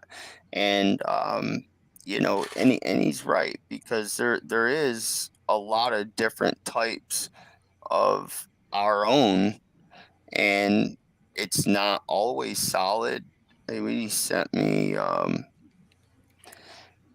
this. Yeah, if you're a vegetarian, your diet's got to come out different than if you're a meat eater. So there you go. Depending on your health at the time and what you're eating, whether you're sick or whether you're not, and they must experience the same thing. I mean, wild animals do. They catch colds, and What about those 35-footers out there? Ooh, I don't know. That's a lot of poop. They probably shit a Volkswagen Beetle. Oh no, a camper van. Well, let me share this with you, and you can find this on the BFRO website. There was when my son and I went to Maine, I was looking for sighting reports up in that area, and there was one in particular that I got pretty excited about because it named a pond that was within a quarter of a mile to a half a mile where I was at. And I was thinking, wow, they had a sighting right there. This sighting was like way back in the 70s, but it never got reported until the early 2000s. But the report stated that these two gentlemen, one of them found a scat on the ground. That was the beginning of his experience. And what he described was a very large black human-like scat, and I can't remember the exact size. You could easily find this report, but it was way larger than what I had found. So that's why I say I don't know for sure, but I would imagine even a Sasquatch 7 to 8 foot in 500-600 pounds has to drop a pretty good size scat if it's eating an herbivore. It's eating a mixture of plant and meat like us, would drop a pretty healthy. It would have to. Yeah, I would think so. It would have to. Yeah. Hell, my 6-year-old grandson leaves a big scat. That's all. You get a 7-foot Sasquatch leaving one, he's probably going to make his look small. Well, that was a really great conversation we just had there, gentlemen. That's kind of shitty. It ended up being pretty shitty at the end there, yeah. It just goes to show there's so much more to this. Overall, there's a lot to it. And people like Jonathan over there, who he can just say, ask him, what'd you do last month on the second Saturday of the month? And he's going to pull that book out and he's going to know exactly what he was doing and exactly what he saw. I got a good friend that's that what way, we too. need. Same with Thomas. After we'd go out, he came back and he would sit with his journal and he would write what was happening. And I meant to ask you so I could look at your book and I forgot. But, that's the kind of standard I think that we should kind of have, right? And exactly. We should promote that type of standard because that's where it should be at. The way Jonathan is not declaring that a Bigfoot scat and like going through the process of elimination. That's the way, because there's a lot of new people coming into this subject and they need better examples of how to do it. And, there's two right there. Yep, exactly. And like I said, I got a friend that does just like Jonathan and pretty much probably like Thomas too, that documents everything, the time of day, the weather, the wind direction, the whole 9 yards. It's all in the journal. And I have brought that up at different meetings, different places I've been that he's been at. And he carries a journal with him so he doesn't miss nothing. And I grabbed the journal off him and start throwing it. And said, this is what you guys got to do. Read this. I'm going from these kind of journals of keeping track of shit to a different kind of journal. All right, I have like 4 of these down here. You're going to do really a buddy of well. mine makes these ones up. You're going to do really well. A buddy of mine makes these ones up. They got the date, the start time, the sunrise, the moonrise, the moon phase, weather condition, environmental observation, beginning notes, witness info, your location, end time, sunset, moonset, barometer, researcher, and a whole page to write your notes on. Wow. I'll just say the same thing again, Jonathan. When you ever get anyone to actually look at this, don't mention the name Bigfoot. Don't mention Yes, sir. Okay? And you were earlier. You were saying, "No wonder what could get the scientists."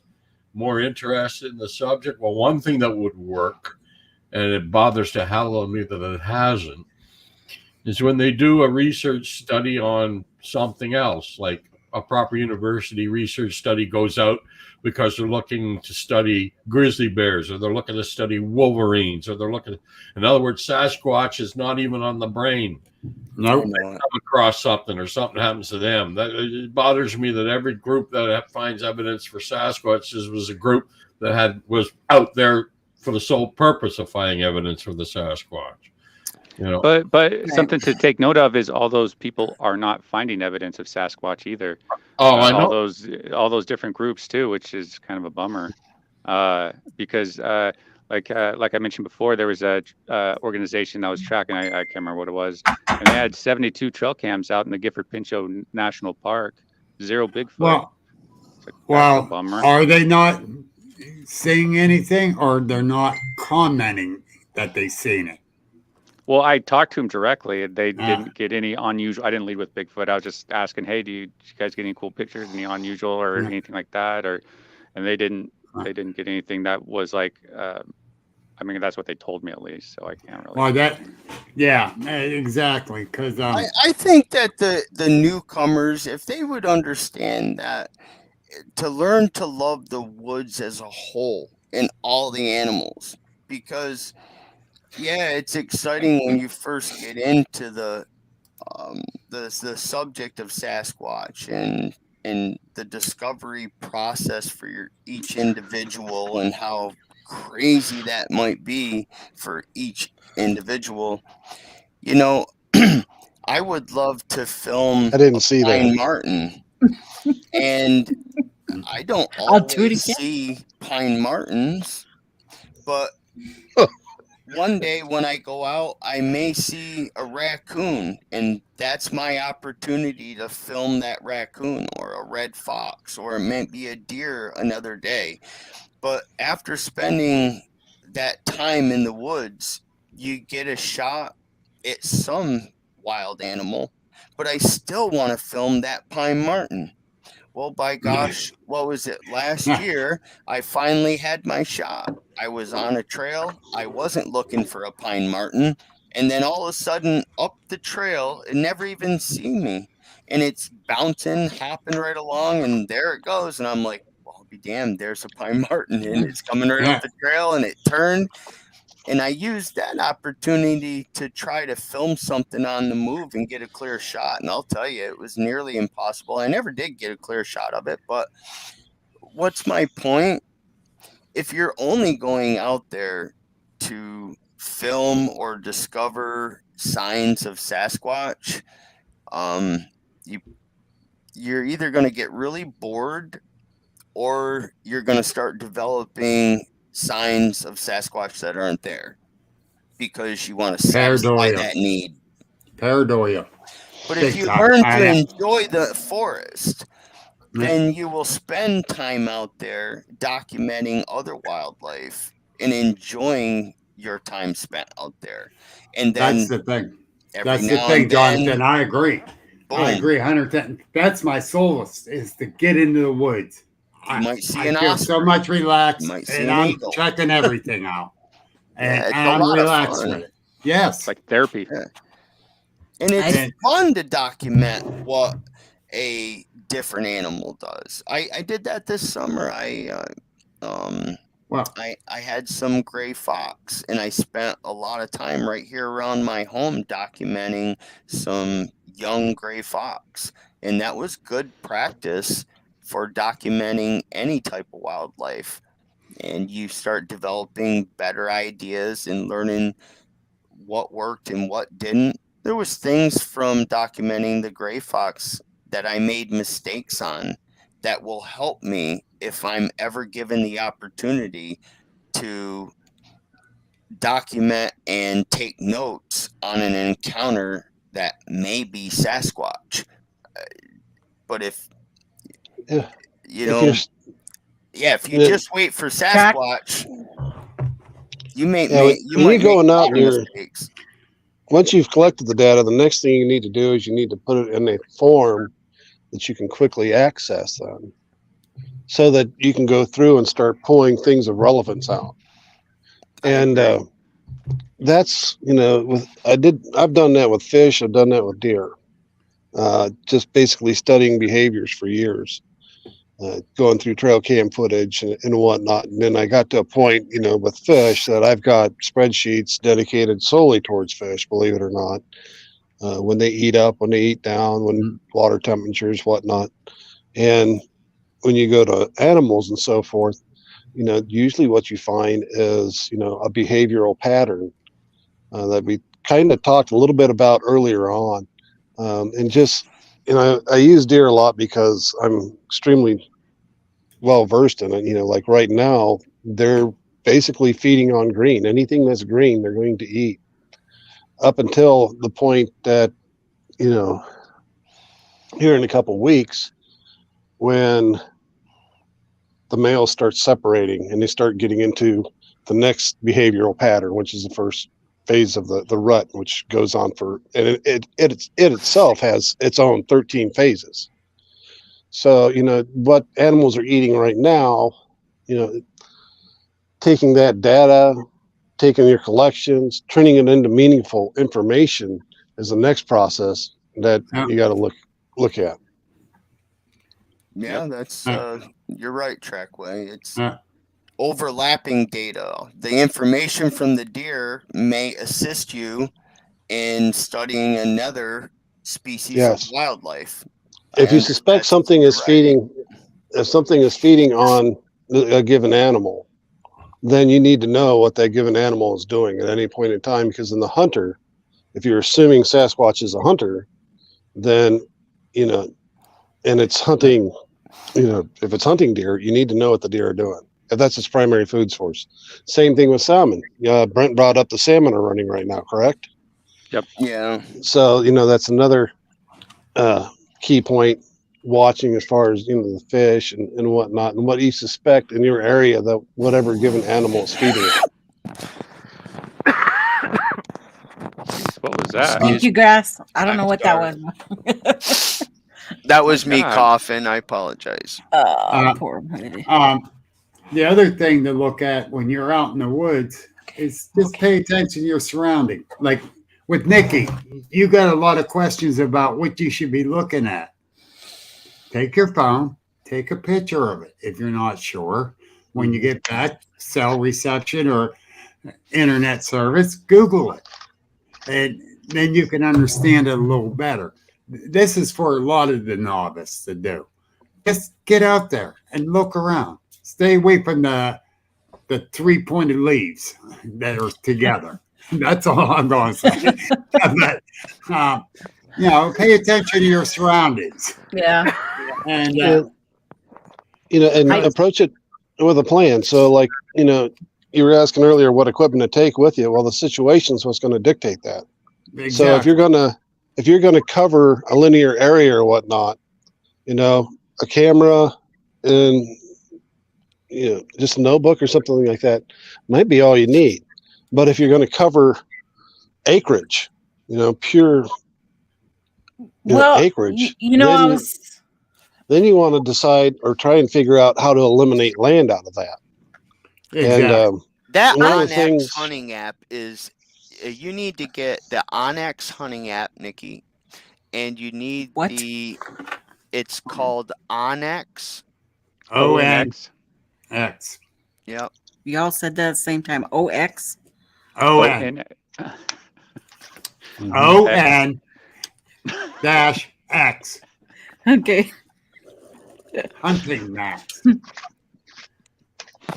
Actually, I don't have that yet. I'm getting it this week. And then get Cornell's bird identification app, the Merlin app, Bird ID app. You're going to love that, because if there's nothing going on out in the woods, you can always turn that on and just sit down and watch it identify birds. It's just bravo. Love it. Yep. It's awesome. Well, my thing is, now that I've kind of been looking at the area and checked it out, and is that initially I need to learn that area. I need to literally walk all over, and I don't want to be in come, be thinking about, oh, I got to get this, I don't want that.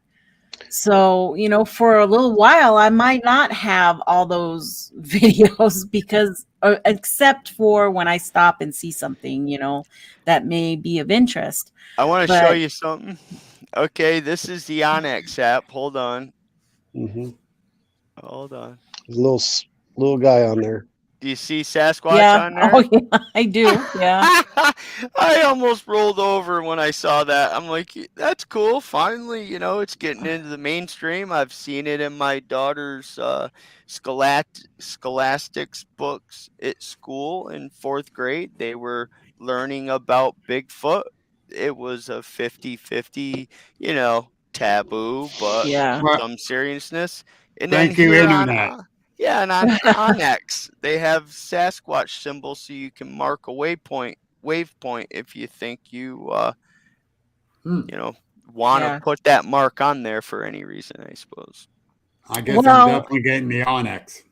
You can get the free version or the paid version. This is the stuff that I want to know. All these little things that, nobody really talks about. Y'all have it, but I never talked about that stuff. You are going to love that Onyx app. The only thing I know is that I don't want to get lost, and I am in a very bare area. I mean, I saw 4 bears within 24 hours, and I have to learn about that. I have to learn how they are in that area. Are they aggressive? I'm not afraid of a bear. A bear is more afraid of us. Well, I am so happy you guys aren't afraid of bears, because I am. But the thing is, you don't want to cross a mother with cubs.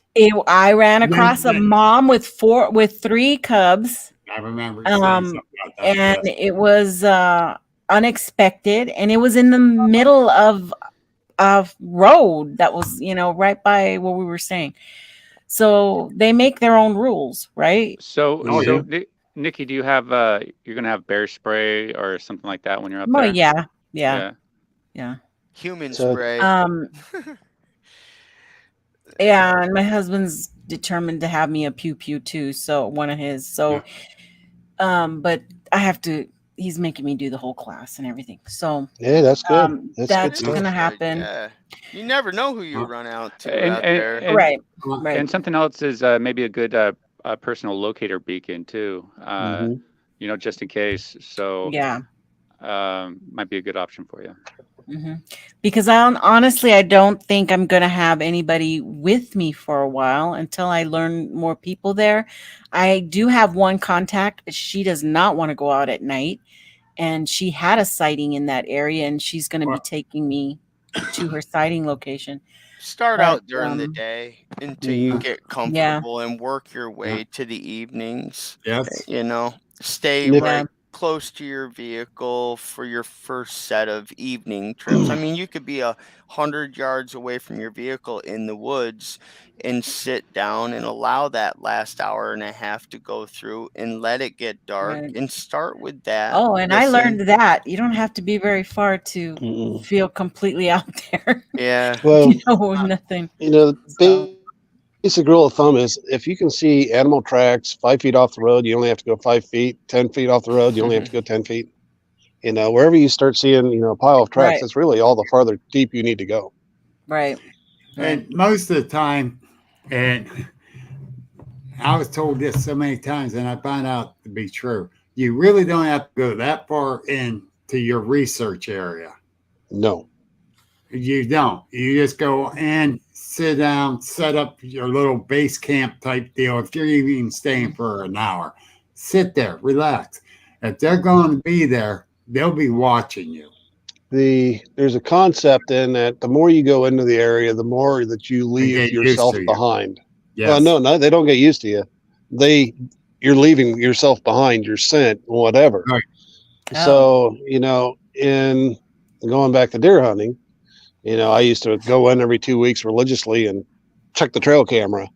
And I didn't see the quality, let's use that for a term, the quality that I was hoping for, never did.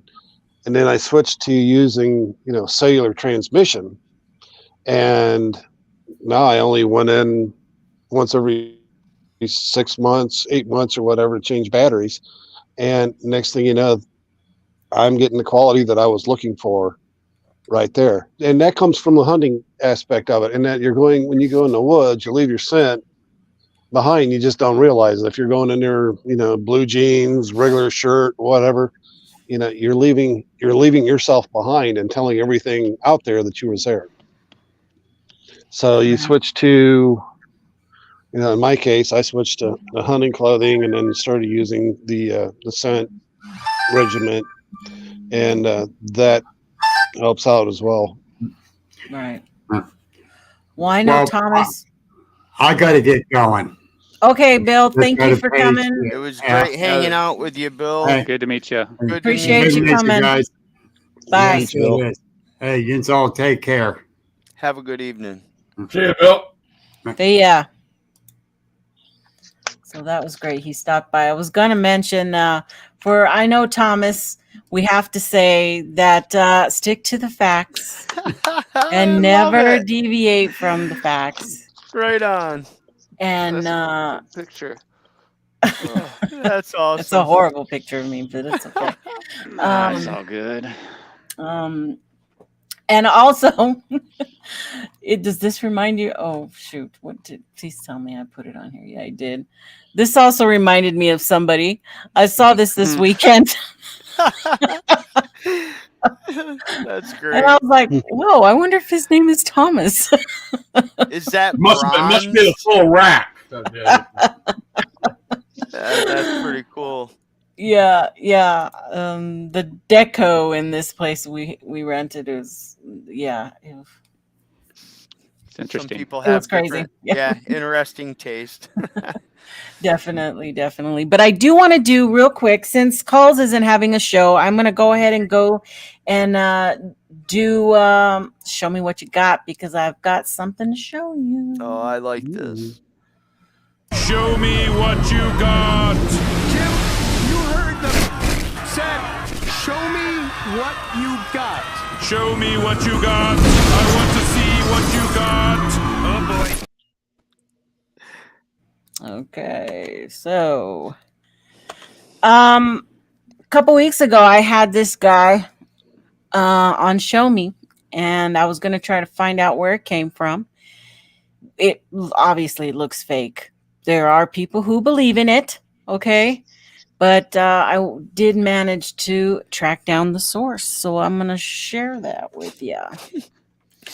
So this was actually a commissioned piece done from Bone Garden Design out of Chemainus, British Columbia. And it's 7 foot, 5 foot Sasquatch that was done for Lost in Time's Antique and Oddities. So once I found that and went to their website, it didn't take me long to find all of the photos of the Bigfoot. And I think the guy's name's Damien. Almost a silverback. Yeah. And look at those abs. Oh man. Right? I'd be more afraid to run into that than a real Sasquatch, I think. But I want you to see that the blurry photo. That I guarantee you that photo right there is going to start coming out in places. Okay. Boy. It's just blurry enough. It's just blurry enough to where somebody's going to crop that or do something with it, and it's going to get out there.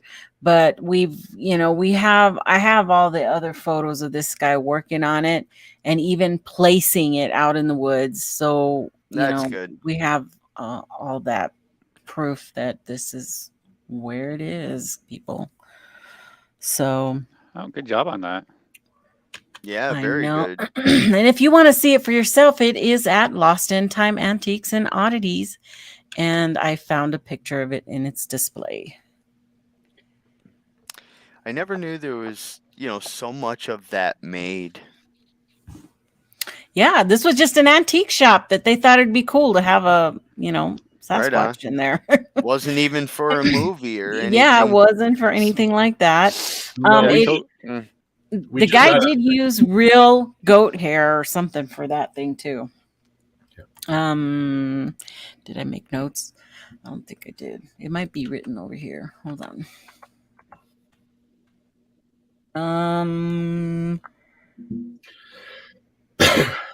Real fur. Hair is real fur from 10 Icelandic sheep. Oh, wow. That's the coloring of, I guess, the Icelandic sheep. Where's Shamanus? Shahomus? Holy cow. I would never have said that. Where's that? Oh, Shamanus. I have no idea. Neither do I, quite frankly.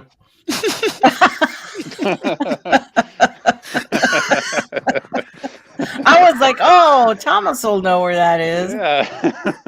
No, I thought you were mispronouncing Shahomus, but that's actually spelled Shahamus. Shamanus. Hang on, let me write that down. I'm going to find this place. Okay. Chemanus.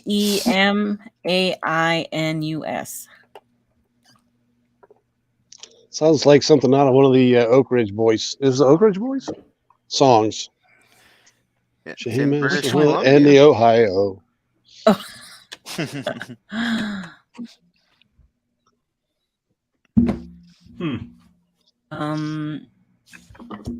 So that originally post came out from Boise Bigfoot.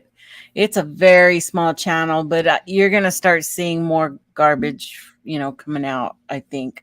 It looks like the whole channel's just pulling old photos and reposting Boise stuff. Bigfoot, that sounds familiar. I used to live by Boise, Idaho. Yeah. But they claim Boise Bigfoot is a purveyor of anything and everything Sasquatch. Your Pacific Northwest adventure starts here with us. And what caught me about it was that they said they wanted to provide educational insight and that they will lead Bigfoot expeditions. So I found their website. I went to their website. I sent them a message asking them for all their information in regards to their expeditions, cost, when, where, all that info. I never got anything back. You didn't use your Hairyman hoaxes and hoodwinks email address, did you? Because they probably wouldn't. Did I? No, I didn't. I used my regular one. Not. No, I gotta go look. No, I think I used my regular one. Anyway, so they sell a wide range of Bigfoot swag. Yes, they do. Yes, they do. Steve just sent me something. What was it? Oh, it's a Google thing of where Nikki, Shamus is. Nikki, can I show you this? What? We don't need to spend a bunch of time thinking of or talking about it, but I just wanted to hold on. Let me get this off of here. Let you folks see that. Hold on. Let me make you big. No problem. I just keep forgetting how to do it. Schmeary. You got schmeary fingers? So, do you see those dark, fine lines? Yes. Are those fingernails? I don't know. Looks like hair. Looks like hair or fingernails? I don't know. I've pulled the prints and I have them packed away as well. And I've taken all the necessary documentation to the best of my ability. But I just want you folks to see it. If anybody has any questions, you can contact me. But for hair to do that, it would have to be super wiry. I didn't or that strong of a print, scrape of the hair. Yeah, you're right. It would have to be, right? I mean, it would have to be rather wiry. Yeah. Is it hair or is your background bleeding into your photo? So what you're looking at right there is what it is. Like I know looking at it live, it's not. I can see the background clearly. I'm just looking looking at at a is tiny not. phone.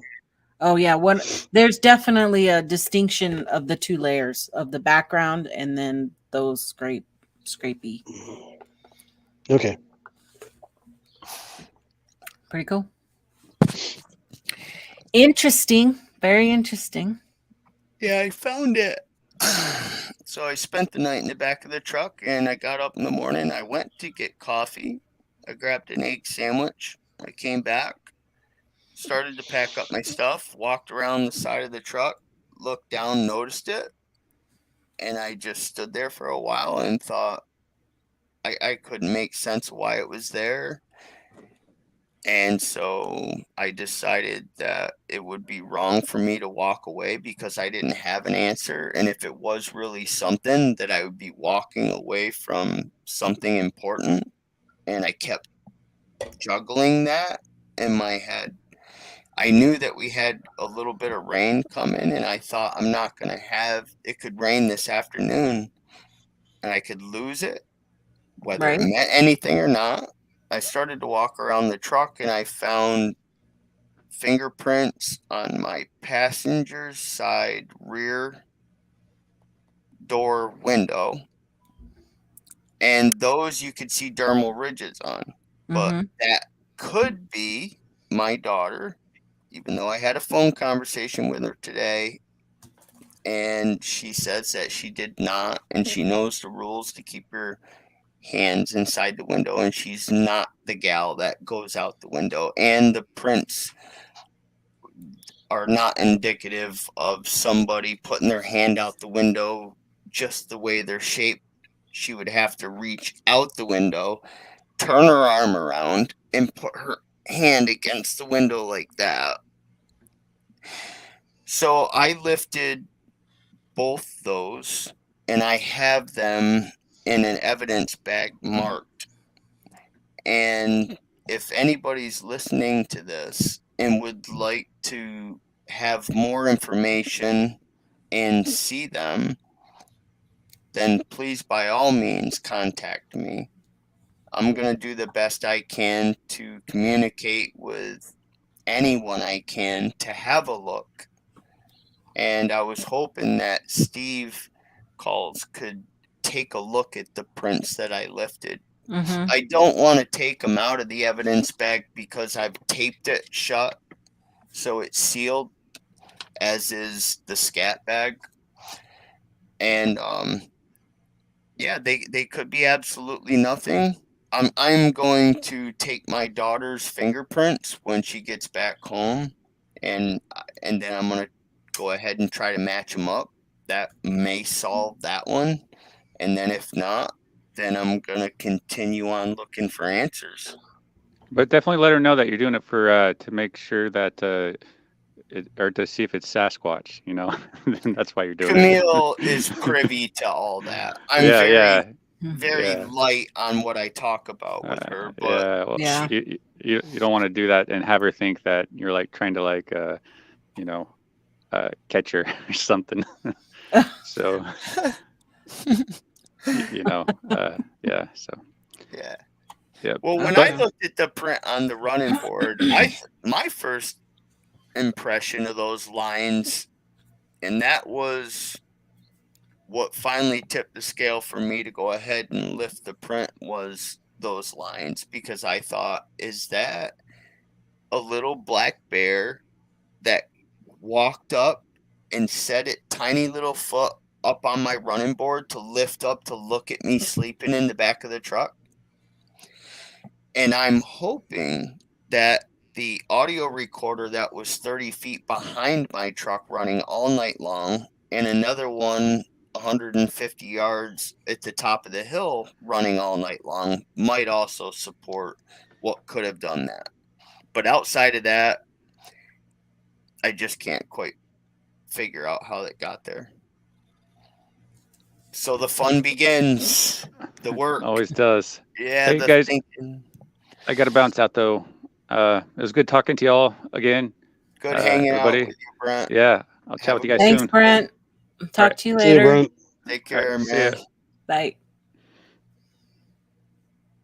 Do I need to get you out?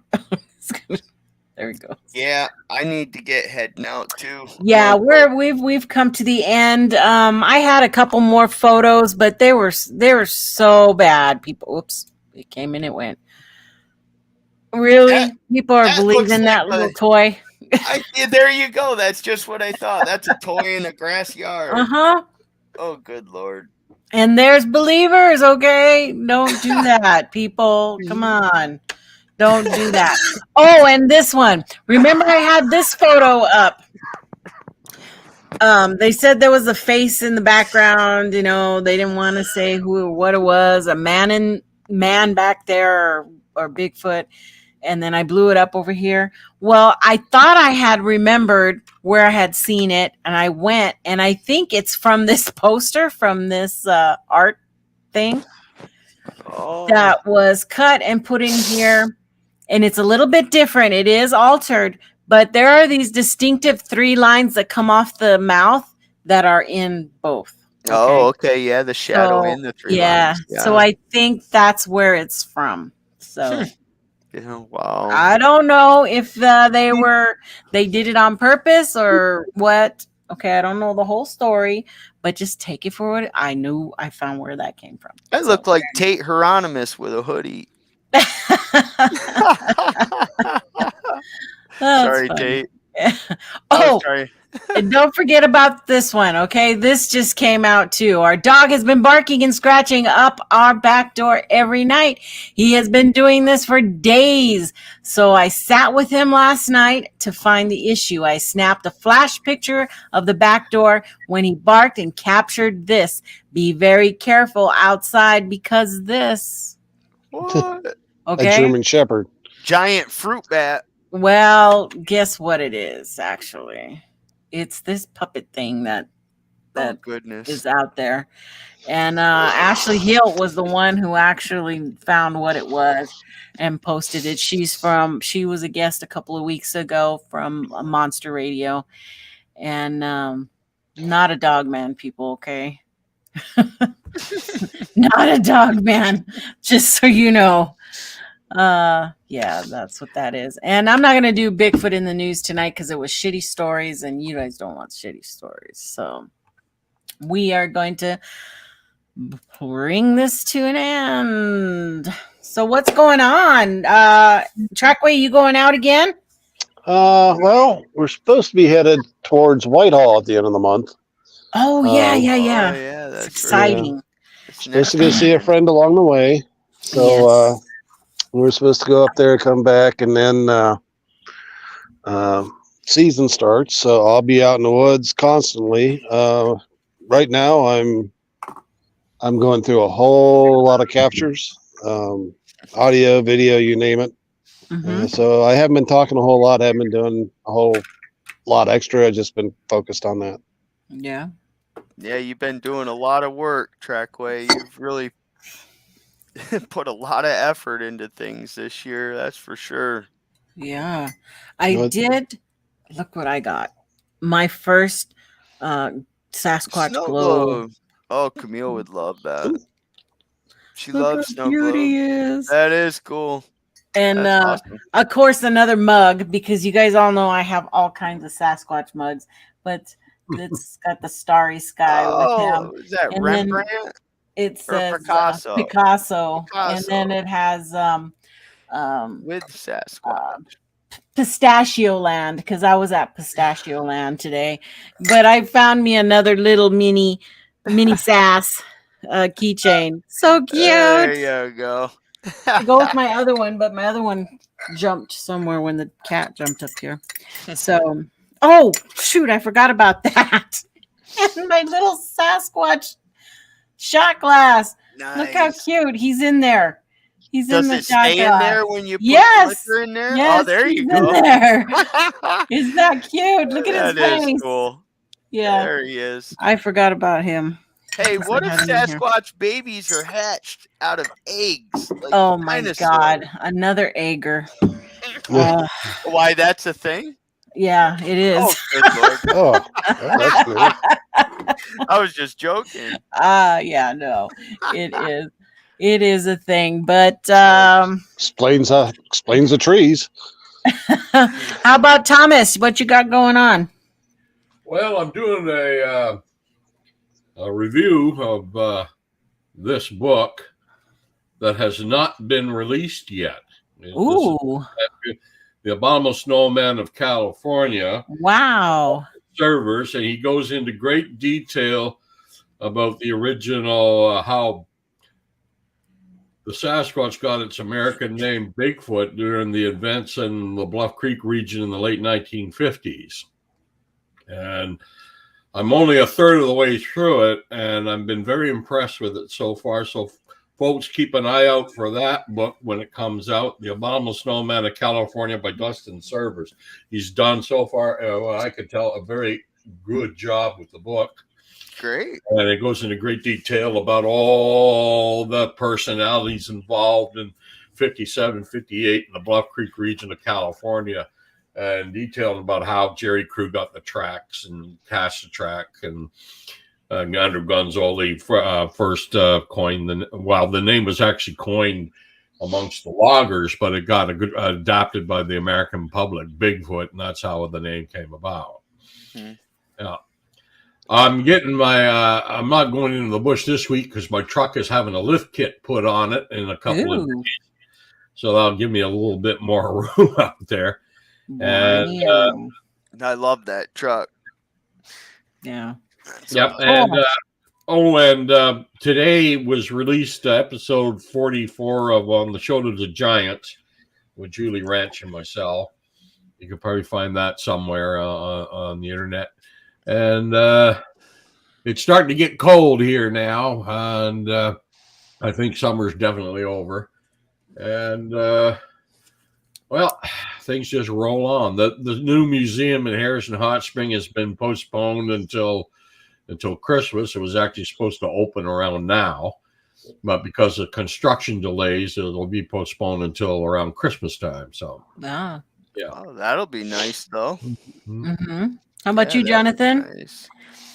Well, I'm just gonna push on through fall. It's my favorite time of the year. I'm really hoping to get over to the Whitehall Sasquatch Festival and hang out with the gentlemen and have some good food and fun, and awesome. You know, looking forward to this time of the year. I love the fall.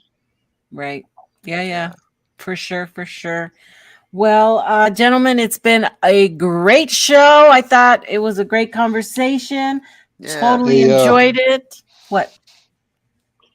Just one thing, just if you could talk about Joe for a second, as far as how the donation and certainly. We're still everybody. Our hearts go out to Joe and Molly.